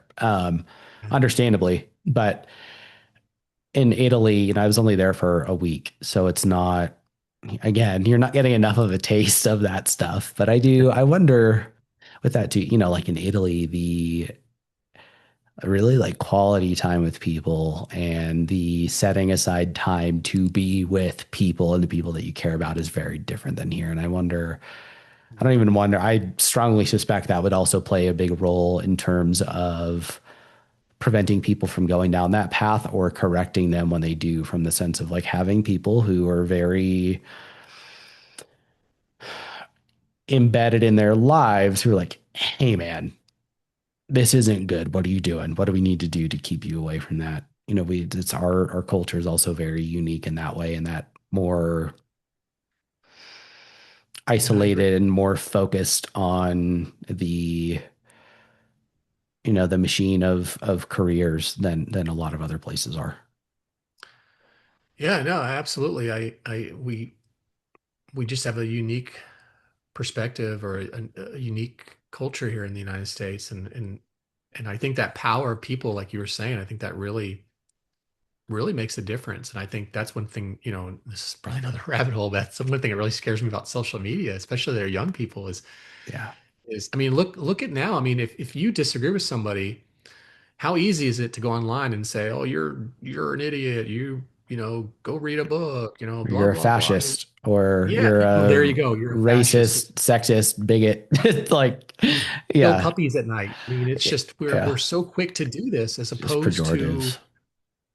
yeah, and that's frustrating is because I mean, I'm sure at some point you and I will disagree on something, and that's okay. It doesn't mean that we have to hate each other or name call, but we don't have we have more of the isolation and especially that we see online, and we have the what do we used to call them, the keyboard warriors, right? The I would now still call everyone's him a that. keyboard. Yeah.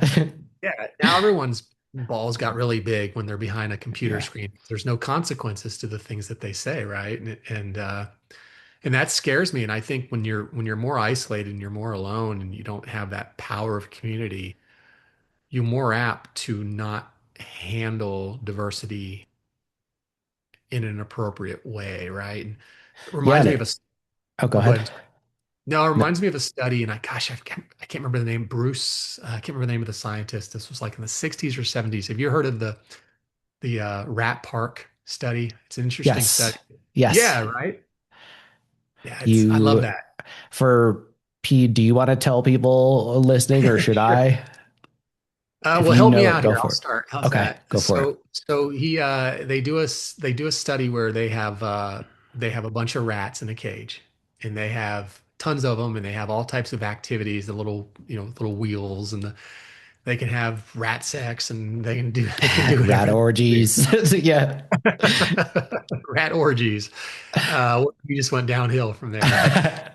And then they had a little area where I believe they had two bottles. Correct me if I'm wrong. They had a water bottle, and then they had a bottle that was laced with cocaine.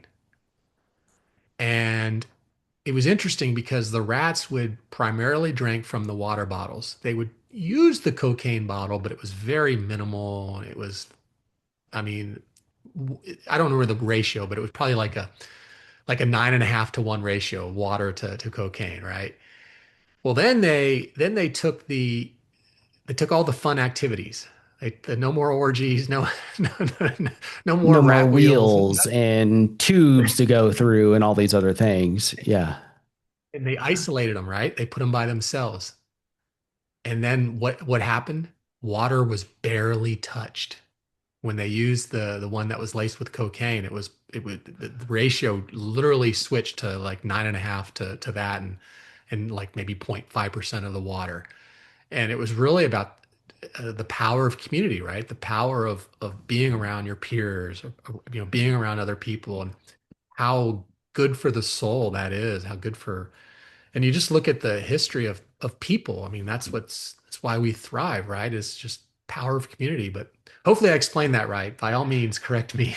It's not, yeah, that's about my level of understanding with it too. I understand the fact that there was isolation and zero form of engagement when they were isolated versus being basically in like rat wonderland and around other rats, and that there was drug abuse in one and not in the other. And so I could not have explained it any better than you could. And it's, I no, but I think it's a very, it's obviously very fitting for this conversation. That's how it came up naturally. But I think to like what you had discussed with the, being worried about social media with all of that, and it's, you put it in a way that I hadn't ever heard or thought of, was that it then kind of feeds this lack of diversity. And it's interesting because when you get the keyboard warriors, the algorithms that present all of the content to you on each social media platform, because they do all have algorithms, are basically trained. They are optimized to get engagement from you. So if they see that you're posting about a subject, they will show you posts about that subject. And if you engage with them, whether that be through outrage or, you know, uh, that also aligning with your own beliefs or thoughts on things, like that will continue to show you more of that and continue to show you more of that. And so you do, you end up with a lack of diversity of ideas, and you end up down this echo chamber where you don't realize that now you are a part of a very loud minority, not the majority, even though it seems like you are the majority because of now this is all of the stuff that you're getting served up. And it really, I mean, it's it is a problem. We know that, and I think that's where this is really kind of how that came, or part of what came up. Following down the same line was that lack of, or like how, like you said, when and if you and I disagree on something, we will be able to talk through it. I think most people, like I touched on earlier, in person do that and are capable of that, but we've gotten this like skewing of it because of it, where it almost seems like it's not, because people who are not here for this conversation that disagree, I'm sure there will be stuff about the borders that were talked about or whatever that people get upset about. They will express that through outrage that feeds into the algorithms and then kind of necessitates this snowballing effect that further feeds into, oh well, these people are assholes for talking about the subject. And it really, I think it really like stifles people's independent thinking. And I think specifically the conscious processing of how and why you arrived at what you believe in. I think that is a very important thing that I've only, I really feel like this podcast has kind of pulled that out of me, but also just getting older and being like, okay, I have this very strong opinion or reaction to something. Why? Where did that come from? And why do I feel that it was so jacked? And just, I don't know, the short form content on top, it feeds into all of that as well. But it's all, we're still learning how to navigate it. These things have been out for, I don't know. I think the first iPhone came out in 2008. So like not quite 20 years yet, but I don't know. Yeah, It's, it's all about perspective, right? In fact, when I teach leadership, I always start with perspective, and that's kind of one of my core principles really is perspective. I mean, yeah. your choices in life are limited by your perspective. And the only way to increase your perspective is to, learn from others, listen, engage. So if you're isolated or if you're in this echo chamber like you talked about, then you're not doing that. You're not broadening your perspective. And I'm not saying you have to agree with their things. I mean, it's like, in the old days we used to call it devil's advocate, right? How do you if you debate, how do you better debate? You learn what the opposition says and their approach, and you figure out how to counter it, right? And that's what you're doing. You're increasing your perspective, and I think it's a beautiful thing. And I think when we don't do that, and like you said, I love the word echo chamber. The way you describe that is because you continually get the same feeds and the same information over and over and over and again. You're not broadening your perspective. You're just basically reinforcing whatever thoughts or ideas that you had.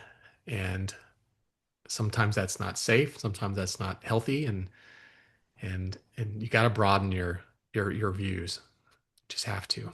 Yeah. And I'm trying to not like drag us down that more because I have more stuff that I want to ask you about that. I'm happy to if you want to spend more time there, but like even as All you're good. talking, I'm I'll be like I quiet. could talk about this forever. But do you mind if we take a quick break and then come back? Sure. Okay, give me Absolutely. 1 second here. All right, people, we are back. Sorry, I had to pee so bad. So thank you for letting me take the minute. But before we had gotten to the point where you'd kind of painted the picture of fentanyl coming into the picture through cartels and why they were starting to, they were cutting heroin with it. And we discussed all that. And then I told you that I had two big questions that I really wanted to ask, or that had come up kind of to the point where we were at, having reached that point of having been on the subject of heroin and it's starting to be cut by cartels. I asked about the, opioid treatment drugs, and then we took our little path. Now we've peed, everything is good, and the world is beautiful again. And the other question I was wanting to ask was because you mentioned cartels specifically, and I know it is at least in the realm of fentanyl, at least the precursors are talked about having come from another place, but I'll stay on heroin for right now. Have you done any thinking on slash research into, because we were in Afghanistan through that entire time, and there's Mm. literally a where American troops were defending poppy fields, and there's literally a video of Geraldo Rivera interviewing, I believe it was a battalion commander. I wish I had listened to the clip again before we came in here, but I wasn't sure if it was going to come up. And honestly, I forgot to listen to it again. But I've heard this clip before, and he's interviewing this. It's a Marine officer. I believe he was a battalion commander, but and he's like, yeah, he states out the reason that like we're having to defend these poppy fields, and it's interesting. That same ski trip that I told you about earlier. One of my guides was a Marine, and we were talking. He was a tanker, so we were just he was deployed over there during the war, and he's like, I don't even know how we got on the subject of it, but he mentioned having some suspicions through things that he both heard about and saw that some of that stuff was being brought back here. And do you have any awareness of that in this whole picture? And maybe, with stuff being cut today, is that because we don't have one of those major sources rolling in anymore? I know that that is a big reaching question, but and probably could have been worded a little more eloquently and less. No, I'm good. I Yeah. understand. Yeah.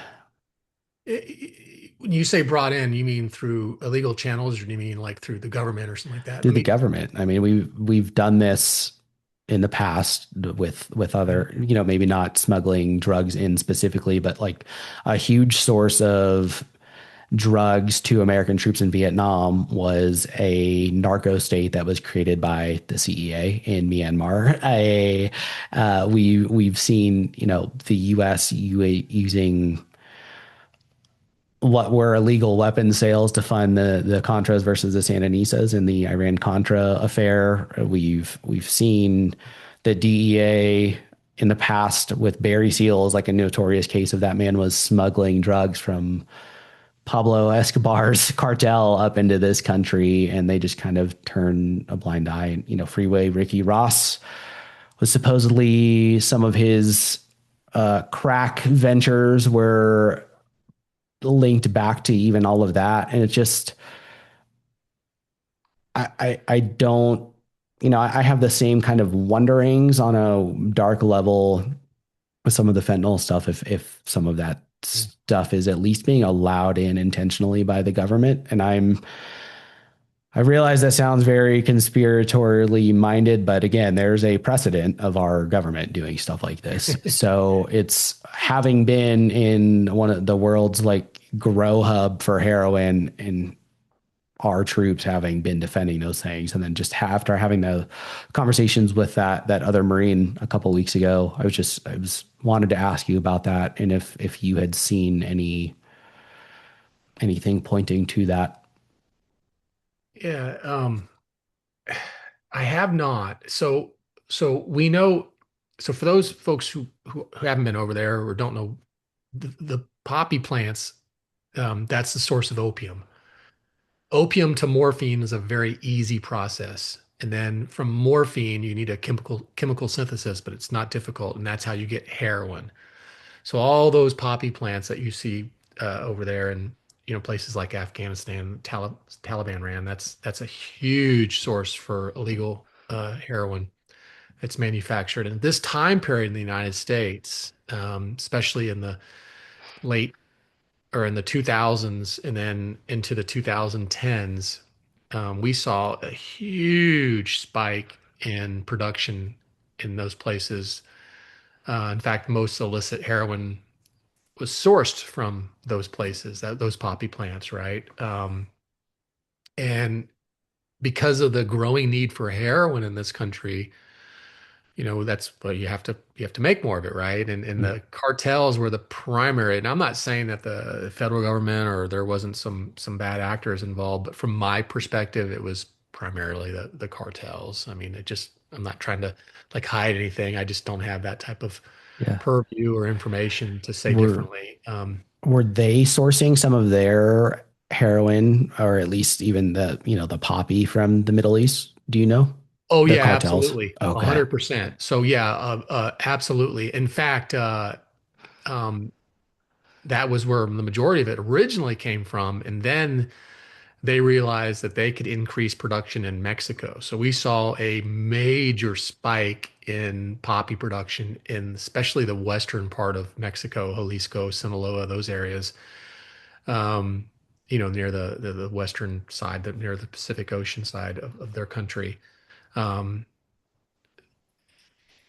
but yeah, a number one customer for them was the Middle East, 100%, absolutely, hands down, easy number one customer. And then until they started to grow it more and more and more and more in their own backyard, and that's just a logistics thing, right? You can do it in Yeah. your own backyard. You can cut out the grower. It's interesting too, from my perspective. I haven't done as much anymore, but I was doing some research in the Taliban. A couple things I thought were funny is one is at one point, apparently Allah had said growing the stuff was bad, so they told everyone, the farmers, they couldn't grow it anymore, and they saw a substantial decrease in the amount of money that was coming in to the government and to the Taliban. And then all of a sudden, it was okay to do this stuff again. Kind of weird how that happened. Huh. Yeah, I thought the same thing. Oh. And then the other thing, we saw a shift.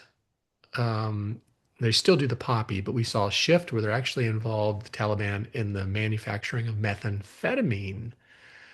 Because I mean, even the poppies, I mean, what ultimately, where's a lot of this stuff coming? Who are they destroying when this stuff gets made into heroin? Americans, right?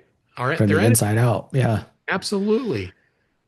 So it didn't surprise me to see a shift. One is to keep them, making money, because if the cartels can do this in their own backyard, and now we're seeing more synthetics like fentanyl that reduce the need for the plants, because you don't need a plant with fentanyl; it's completely synthetic.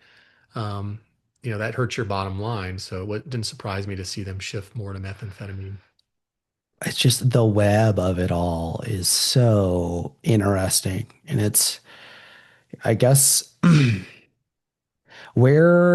because we had also talked about earlier that the some of the cutting with fentanyl in terms of heroin specifically was also coming from heroin, or maybe that wasn't at the same time, but you'd also mentioned heroin being harder to get. Yeah, well, because they couldn't make it fast enough. When Oh, okay. we saw the explosion of the opioids, the prescription pills, they literally could not make heroin fast enough. So we saw an increase in poppy production in places like Middle East, Afghanistan, primarily. That's when, like I said, the cartels themselves, we started seeing more production, and especially in the western parts of Mexico. I mean, they just couldn't make it fast enough. And it really just came down to a supply and demand. I mean, more pills meant more heroin meant more production, right? And it's just a big spider web. And um, but ultimately, that was another reason why fentanyl was so successful and so popular for them, is because now you no longer need the plant, right? And I don't need the plant. I don't need the sun, the soil, the water. All I need is chemicals that I can mix together, make the exact same drug, much cheaper, and I'm in business. And that's exactly what's happened. Now we have synthetics, and it's not just fentanyl. I mean, all the different synthetics are really taking over. But fentanyl is certainly the game changer. Is fentanyl too complex for people to be making out of a home lab like you might see with a meth lab? There's two or th no, there's three known. I know three known processes to make fentanyl. I don't necessarily think it's hard to make. I just think it's a pain in the ass and it's expensive.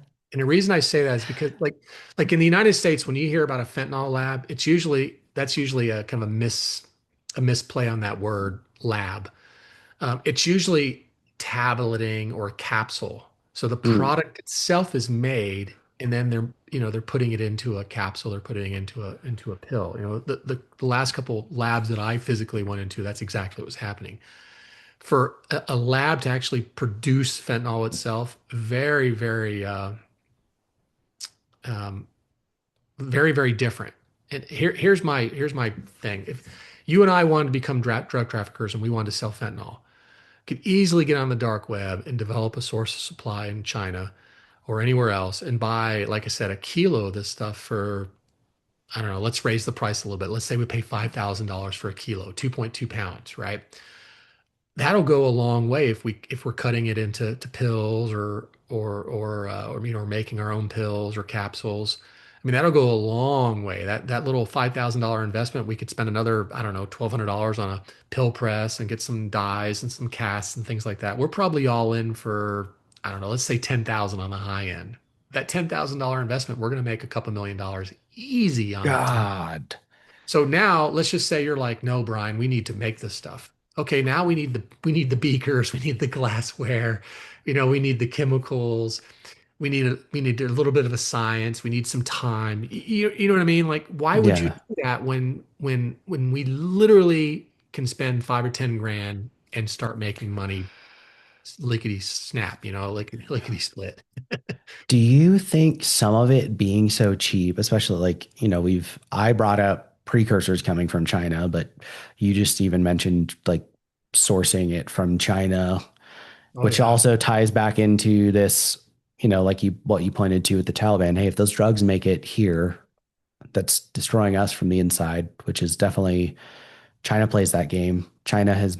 There's been Chinese nationals caught smuggling agro-terrorism weapons into the United States. Again, this is real news, people. So you can go validate that yourself. But do you think, a kilo of fentanyl being so cheap is because it is subsidized? If that was coming from China and it's only 5 grand, you can make a couple million off of it. Do you think that is an intentional, like they're basically paying some of that margin down so that it is that easy to make that jump if you're a person who is entrepreneurially minded and really wants to take that risk?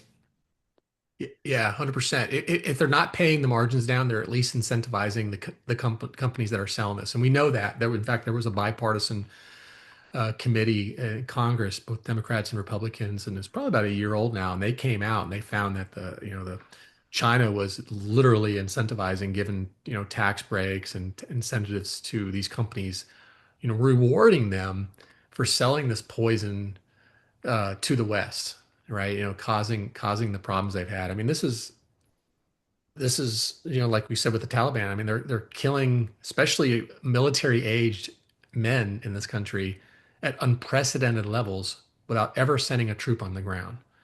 And that's exactly what they're doing with fentanyl, and that's why they're the number one source country for the chemicals. But yeah, whether they're paying the margins down or 100% definitely rewarding these companies, and that's what's happening. I mean, they're selling these chemicals left and right. I mean, you could at one time I'm sure you still can, and you can go on Meta, you can go on Facebook, you can go on Instagram, you can find these these chemicals. In fact, DEA had two Oh, major operations they released to the public, like 2024, where they showed pictures literally on Facebook. You just had to know how to search for it. Now, to their defense, not just Meta, but all the social media platforms, they're always looking for ways to combat this stuff because ultimately they don't want, like, I like to believe they don't want it on their platforms. But these bad actors, these chemical companies are always looking at ways to target people that are wanting to buy this stuff cheap and make it and make millions of dollars. And they're certainly selling it to the cartels. That's their number one customer. well, and that what you just talked about,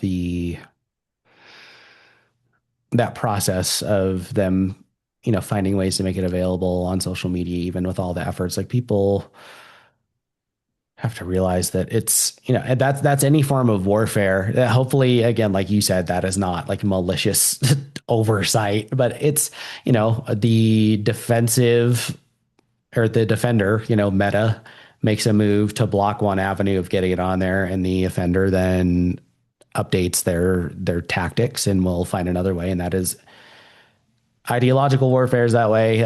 Something like that, bypassing defenses is that way. Outright warfare, uh, kinetic warfare is that way, and that's just it will be this weird. It's so sinister that is a thing, but that will never stop for whatever reason. It is part of human Yeah, you're nature absolutely right. that we It's the have. whack-a-mole, right? It's a Yeah, game of whack-a-mole is what it yeah. is. Well, I Yeah. mean, it's numbers wise these days. I mean, I guess we've covered the deaths and how prevalent it is in the United States now, and that it's the number two drug in terms of busts, at least. But like, what else am I not asking here about fentanyl specifically that I should be? Uh, I mentioned it earlier. I think something that people need to understand is the mere only 2 milligrams. Especially when I talk to young people. I did something when I was talking to a bunch of high school kids, and I asked them. I said, "Hey, who here has heard of heroin?" And they all raised their hand, right? I mean, and I said, "So is heroin a bad drug?" And they all kept their hand up. I said, "So let me tell you. So y'all know what heroin is. It's at least in the in the movies or in the perception, it's a nasty drug, and it is. So let me tell you, a deadly dose of heroin is about 30 milligrams. And then I show them what 30 milligrams looks like. Sometimes I'll have little glass vials with me, or if I have a PowerPoint slide, I'll show them what a 30 milligrams of heroin looks like. And then I'll say, okay, now let's talk about fentanyl. Okay, this is a drug that has the same properties of heroin, but it's more deadly. In fact, it's 100 times more deadly. And this is how much it takes to kill you. And then I'll show them what 2 milligrams looks like. So they've already agreed with me that heroin is one, a bad drug, and it's nasty, right? And I show them what a deadly dose looks like. And now I'm showing them what 2 milligrams, a couple granules of salt or sand. And there's several examples. Sometimes I'll take a sugar packet, sweet and low, or most sugar packets are about a gram. Most of them are. Well, Okay. a gram, the math on that is 1,000 milligrams. 1 gram is equals to 1,000 milligrams. Well, if this sugar packet were fentanyl, well, that would mean that there are 500 deadly doses in this one sugar packet if it were fentanyl. So again, I want them to think about the difference between a drug they already know is dangerous and the drug that's very prevalent out there, especially in the pills and then in the drugs that a lot of young people are the drugs that a lot of young people are experimenting with, the pills. Um, so I think that's the big thing. It's just the mere fact that and again, that's what I call the nonprofit only 2 mgs. Just a stark reminder of how deadly this drug is. And I tell them, and I'll tell anyone, 30 years in law enforcement, I still work with law enforcement. Again, I'm not wearing a bad gun anymore, but I'm still around them every day. And I've never seen a drug more impactful. I've never seen a drug change the landscape. Drug experimentation, casual drug use. I mean, it's just absolutely been a game changer. Wow. And I mean, like when you use that visual, that is almost that is it's almost like silly to comprehend how little that is comparing Yeah, that to a yeah. sugar packet. It a Just, couple granules of salt or sand, right? yeah.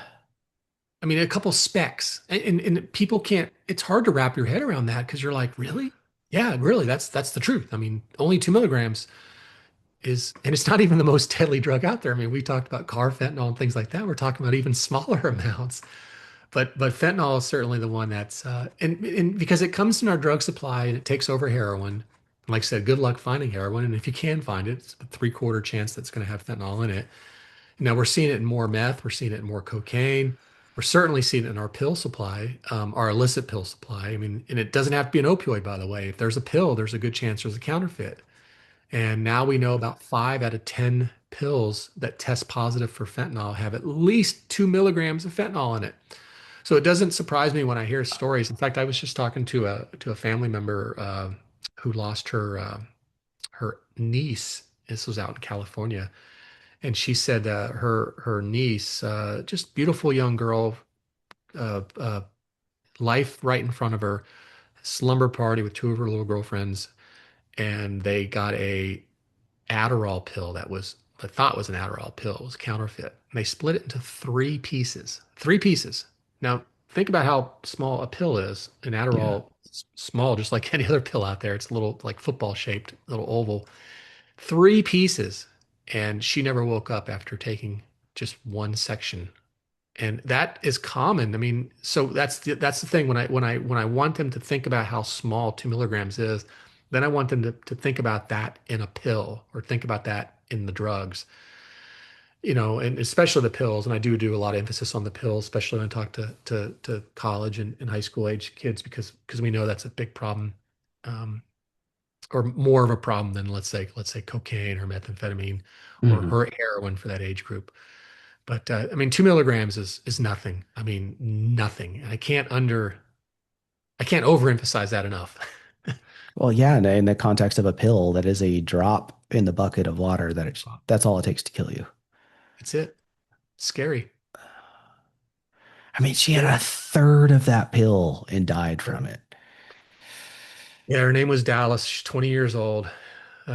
Grew up in California, and I tell you, that's one example. I can't tell you how many parents and family members I've talked to who share those stories, and it breaks your heart. You think about the dreams that are just shattered and gone.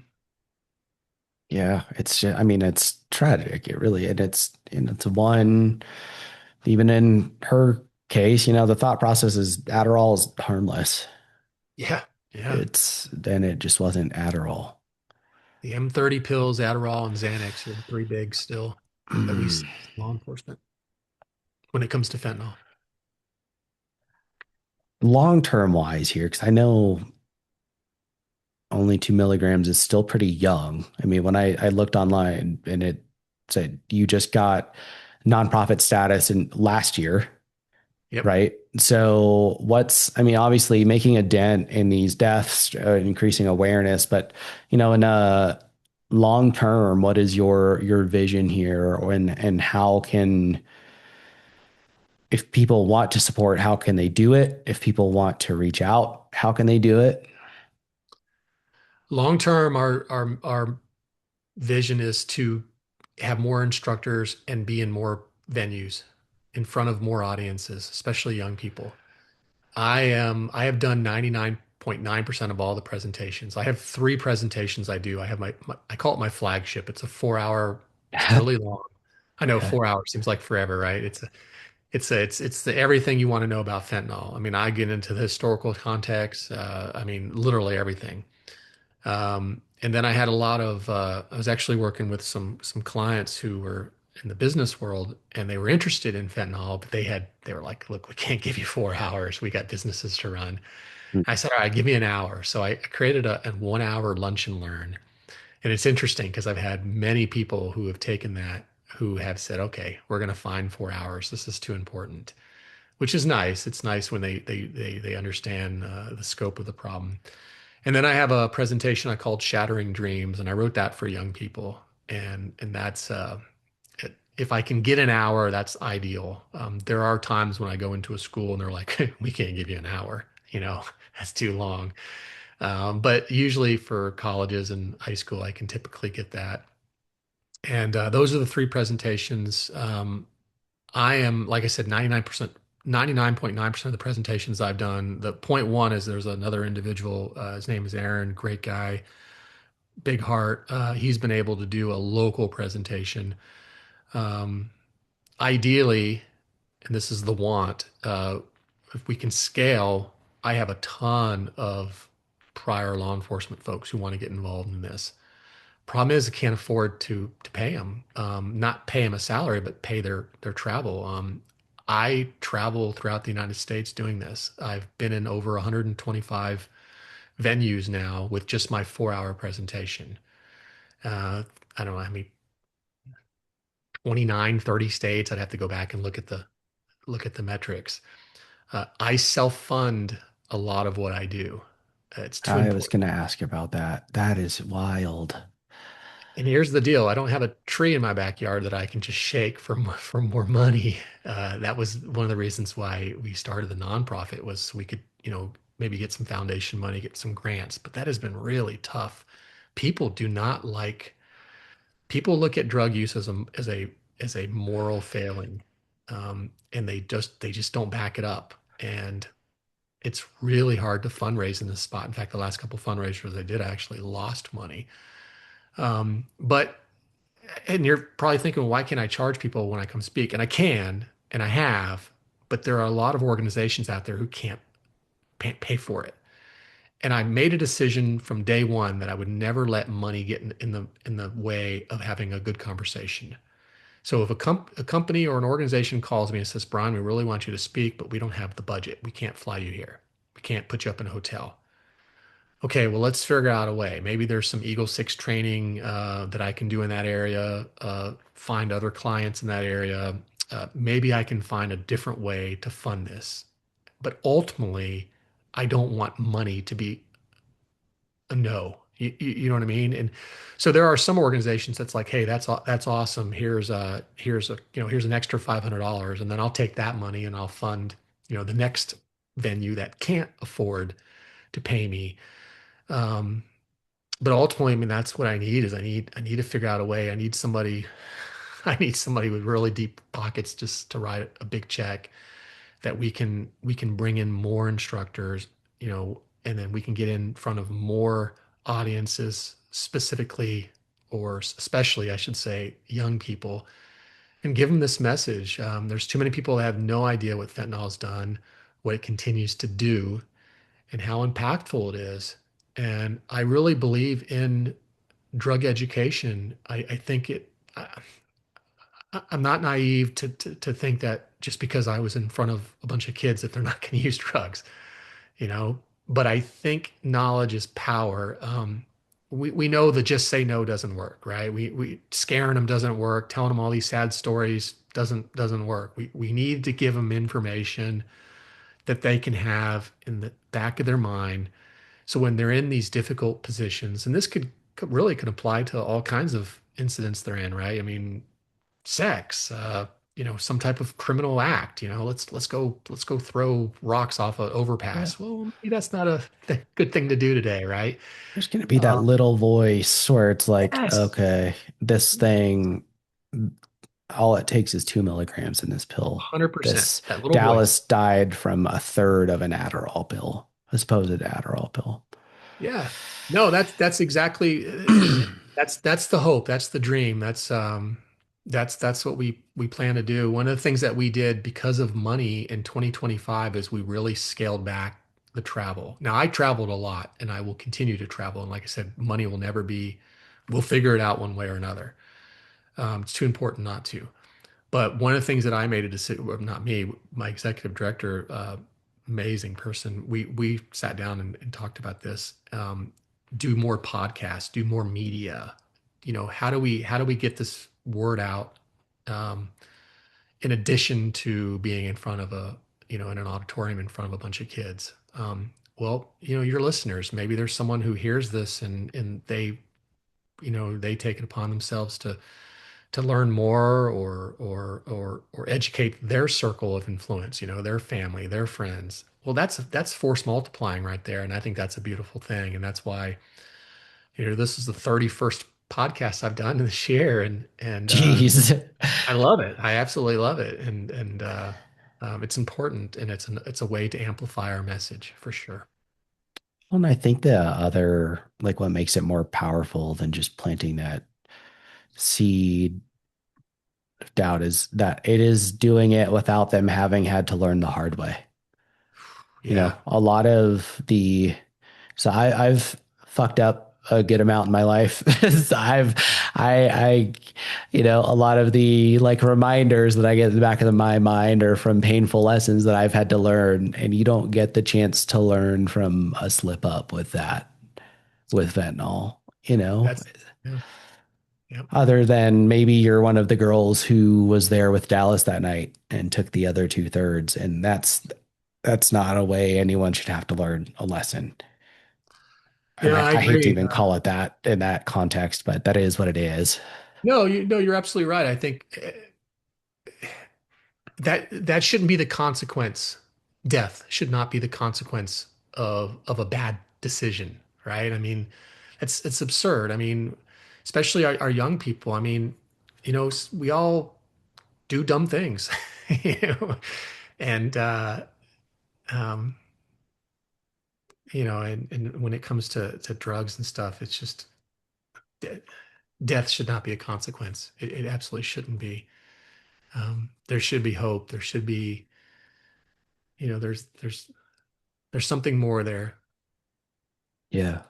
And part of your stated mission is that also it's not just fentanyl, it's other illicit substances or drugs being used. I know one that's been on my radar lately is Tranq. I don't know what's been on yours that we should cover as we bring this thing home. Yeah, that one's still a big one, the xylazine, Tranq, zombie drug. I started tracking that a couple years ago. I was actually seeing it on the dark web for really inexpensive. I mean, it's like $10 a pound. I mean, it was crazy Well, you cheap. tell people what it is, and So yeah, it's a uh, well, how they use it. Large animals, like you need to sedate an elephant. This is something xylazine is what you're going to use. And some idiot thought it'd be a great idea to put it into the drug supply and to mix it with heroin and fentanyl. And now we're seeing more and more and more of it. And what it can do, at least outwardly, is it can start killing the tissues on your skin, and it leaves like these huge sores, and people will itch them and scratch them, and they'll just get worse and worse, and it can actually lead to amputation. I was out in Philadelphia about a year and a half ago. I was out there giving a presentation, and I had an opportunity to tour the Kensington area of Philadelphia, which is a really bad area of Philadelphia, and it's pretty much an open air drug market. And I was talking to the law enforcement and stuff, and it was so bad that some folks were refusing treatment, which would lead to amputation. And they were refusing treatment because they knew when they got arrested and they went to the jail during the intake because of that medical problem, the jails wouldn't take them. So they were literally saying, okay, the jails aren't going to take me. That's a good thing. I don't have to go to jail. So I'm not going to get treated. And that would result in amputation of body parts, of limbs, just to avoid going to jail. And it wasn't because they were afraid of the jail, it's because they wanted the dope so much. They didn't want to go dope sick while they're in jail. You know, that's why they don't like jail. It's not because of, oh, there's a the mark on jail. their record. Yeah. Yeah, it's Yeah. it's Well, it's about where they're gonna, they need the next fix, right? And and jail that's can be a hindrance to that. yeah, that's the mind, and I'm not saying this in a judgy way because I've been there. Like that is the mind of someone who is addicted. It is. It really, obviously, it makes you regress in a lot of areas of life, but it really, and if you think of like Maslow's hierarchy of needs, it takes you one step down to where it's there, if you're at self-actualization at the very top, maybe if you were at the highest of highs when you start and but first become addicted, it knocks you down a level. And then over time, your ability to handle stress or any sort of challenges in your life without having to seek that crutch continues to diminish. And before long, it not only knocks you back down to that very first level of just needing to have your very basic needs met to move on to any other sort of development or making any progress in your life, but it warps that to where one of your basic needs, and maybe the most important one, or definitely the most important one. That's why people with addictions end up allowing themselves to be homeless or be at the point where they need an amputation and will refuse treatment so that they don't go to jail where they will not be able to use, is because that becomes the priority in your life above all else. It is Yeah, it. Go ahead. I have a friend of mine. He struggled with heroin. He's been clean for years now, but went to prison most of his life for it. And he says it's the most to your point here, and that's why. Sorry, I interrupt you, but to your point, he says it's the most jealous thing in your life. It's jealous of a job. It's jealous of a relationship. It's jealous of family. It's jealous of everything Uh, in your life. It wants your complete attention. And I thought that was such a, in a weird way, a beautiful, articulate way of describing what addiction is. it is, that is, I mean, it's very fitting. And it, because it gets to the point where everything that you're doing is so that you can, for me, it was drink. Not only just in that you're, you know, early on it was excuses, at first it was big negative things that would happen and I would drink, and obviously those become less and less, but then as you start, your bar for negatives become so high, sometimes now you're going to celebrate something to get drunk, and then now it's okay, well, I need to at least do this today so that I don't feel like a piece of shit when I get drunk later. And I'm sure it's probably the same way with the heroin. You're like, all right, well, if I knock out two of these errands real quick before I get high, then I've been productive, and it just warps your entire frame of everything. You're coming back to perspective. Like there is no, everything is filtered through that lens, and it's horrendous. And I think it's such a wild thing. Like you touched on, where people view it as a moral issue.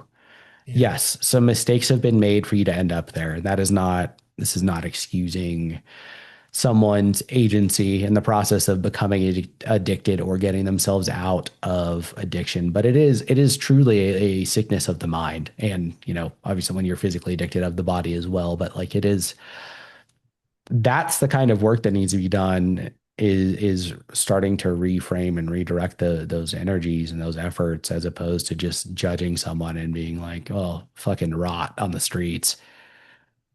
Yep. I agree. Uh, That's the thing that pisses me off the most is the stigma. yeah. And We forget they're fellow human beings that need help. yeah, it's, I don't know what that is, like where that, especially with it as available as information is today, more than it ever has been. Like, why is that still It's a good uh, question. a default that some people have with things? It,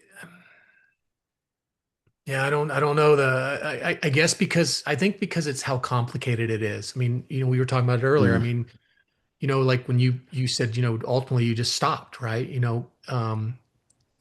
There are people that can't. There are people that can, certainly, but then so I think it makes it more difficult for people to not understand why some people become addicted to things. Um, there are people that can use drugs on a Sunday night and Monday morning they're off to alcohol for that matter. Monday morning you'd never know, right? They're working, they look productive, everything from the outside at least looks good, right? And then there are people who life just starts to spiral. And and then when you can see that or outwardly, but let's say they've lost a career, they've lost a home or a relationship, then no one wants to step up and offer that, extend their hand and offer them some help. They just it's just awkward.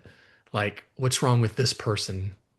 And yeah, I, I think that just adds to the stigma and it makes it more confusing. And when I talk about fentanyl, a lot of times, especially law enforcement, I will explain substance use disorder. I will explain addiction. And I don't, I'm not a doctor, I'm not a scientist. I try not, to be very technical, but I'll try to show you what's happening. You build the tolerance, you build the dependence. Now your brain tells you, hey, I need this. You're trying to avoid that sickness, things we talked about today. Um, I think just a basic understanding of what's happening does provide a little bit more understanding and empathy because right now I think it's just too confusing and it's not the same for everyone. And I think that adds to the confusion and to the stigma and ultimately that's what hurts us from really helping people and making a dent in this country when it comes yeah. to substance abuse. Well, and it is hard though too, because like, I guess when I was finally able to stop, it was because I had done other things in my life that addressed the things that I was really struggling with. Not like all of them, but obviously, like kind of like what we had talked about earlier, where there were areas, voids that I was filling with alcohol.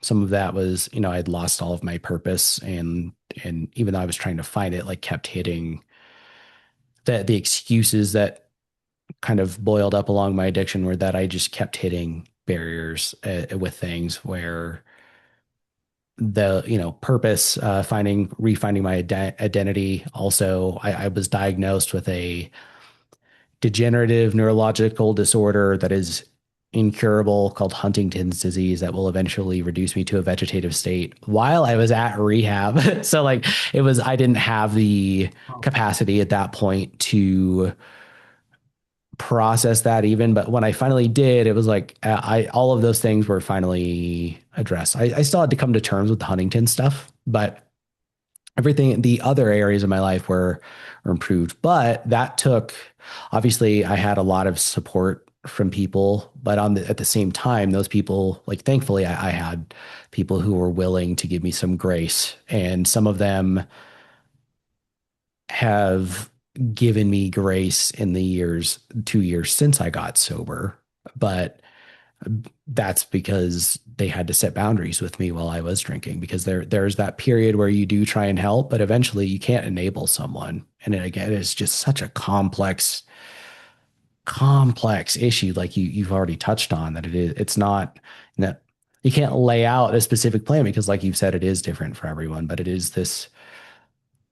I felt like that was important to say, because there's definitely people listening who are not dealing with addiction themselves, but watching people go through it. And it is okay to also set boundaries with whoever that is at times. Like that is necessary. Sometimes you have to protect yourself too, but yes, empathy goes a long way for sure.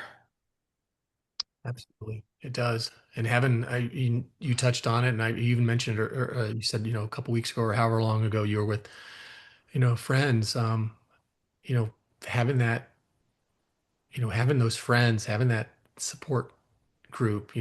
Whether you want to call it a support group or whatever you want to call it, a bunch of pals. It matters. It matters to our well-being, and those laughs. I'm sure you guys joked on each other, and I mean that bonding is it's absolutely powerful. Yeah. Well, and the other side of that is, if you have it, to ask, tell people you need help. I didn't do that for a long time. That's why I shot myself in the face, was because I didn't talk about it. That's, probably could have helped me out a lot earlier in my addiction if I had to. And it's just swallow your pride if you're that person who's struggling in whatever aspect that is. But what else, Brian? What else have we not talked about? Is there something else people should know about right now that you want to leave them with before telling them where they can find you, and both with only 2 milligrams and Eagle 6 and anything else that you're doing? No, I think that wrapped it up. I think, yeah, I think we talked about a lot. It was good. Yeah, if you're struggling, it's two things, reaching out, and then if you're someone who sees someone struggling or suspect it, reach out to them as well. Just offer them your hand, and let them know that you're there. And like you said, maybe there has to be boundaries set, and that's all good and healthy. But just being a friend, just being a good human being, and try to understand what's happening. Have a little, doesn't mean you agree with it, but having a little bit of understanding and empathy goes a long way in communication. And communication is everything. That's where trust comes from. That's where real relationship building comes from. And um, yeah, just be a decent human being. So, Always get my advice. website, Yeah. only right, for anything, right? Yeah. Uh, uh, only 2mg is literally just www.only2, just the number. It's not spelled out or anything. And then mg. So mg stands for milligram, but it's only2mg.com. Um, Not a ton on the website right now, just a little bit of information. We have a drug summit coming up in May 19th and 20th. It's in Overland Park, Kansas, which is the Kansas City metro area. We'll bring together, I don't know, 10, 12 national speakers on a variety of subjects. Um, we did one last year, went really well. This is going to be our second summit. So excited for that. That information's on the website. Yeah, my contact information's on there. Just started a newsletter subscribe thing. Not trying to overwhelm people or send them, like you said, a bunch of spam, but certainly want to put some information out there every so often so people can keep in touch with me. So happy to have people join that as well. Yeah, that's probably the best way. Only 2MG. So Eagle 6 Training has its own website as well, but only 2MG is I know we talked about that quite a bit today, so it's probably more Yeah. appropriate to leave Well, with. what's the website for Eagle 6? EAGLE and then six, just the number, and then training, TRAINING. So www.eagle6training.com. That, like I said, that's more leadership based. I'll do some other stuff with that, but I really like the leadership stuff. I talk about several things I talk about, but I really, really like talking about fentanyl, and I really like talking about leadership. And I know they seem like two different things, but ultimately, in my mind, at least, it's about helping people. And I think there's a complete lack of leadership in this world when it comes to not only organizations, but really decision making and everything else. We're so quick to throw out the word leader, right? Organizational leader, military leader, police leader, city leader. But that to me, that's an earned position or an earned title, I should say.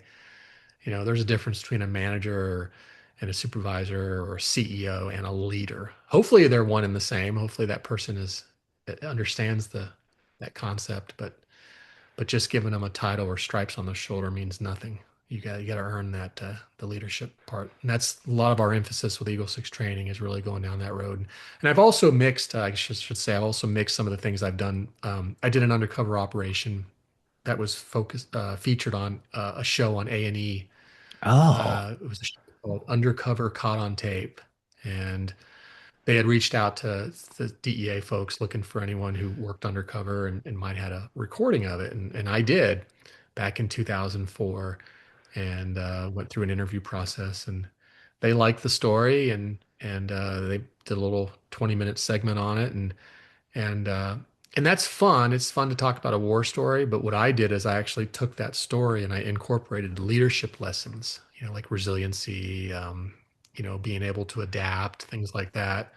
So I'll go to conferences or I'll speak to different organizations and I'll tell that war story, but then I'll incorporate leadership into it.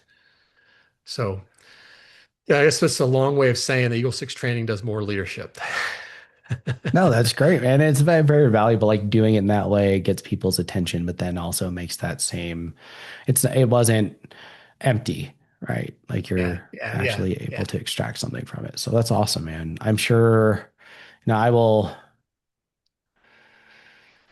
actually, I'll talk to you about it offline, but Okay. I will do my best to rack who my brain for who I know that might be able to help, or I'm not sure that I have it, but I will do that. But thank you again for coming on and just this was and being willing to go for so long with me too. This was I knew we were going to have a lot of ground to cover, and I was worried that we wouldn't be able to do it justice. But I feel like we were able to, and that is because you were willing to take the time. So thank you. No, absolutely. Thank you. Appreciate you and what you're doing. And yeah, happy to be here. And thanks everyone at home for listening to another episode of Going In Blind. I haven't checked the clock, but I'm pretty sure this is the longest one that that we've ever done. So this is hopefully you got a ton out of it because I know I did. Remember, if you've been listening for a while and haven't already, please take a second to leave a rating and review on Apple Podcasts or wherever you might be listening. And then share this thing around with someone who needs to hear it. Again, what there's kids, family members, leaders in your community. And I mean the earned leadership, not the titled leadership. Just there was a lot here. So share it around with another curious mind who needs to hear it. And I will see you next time.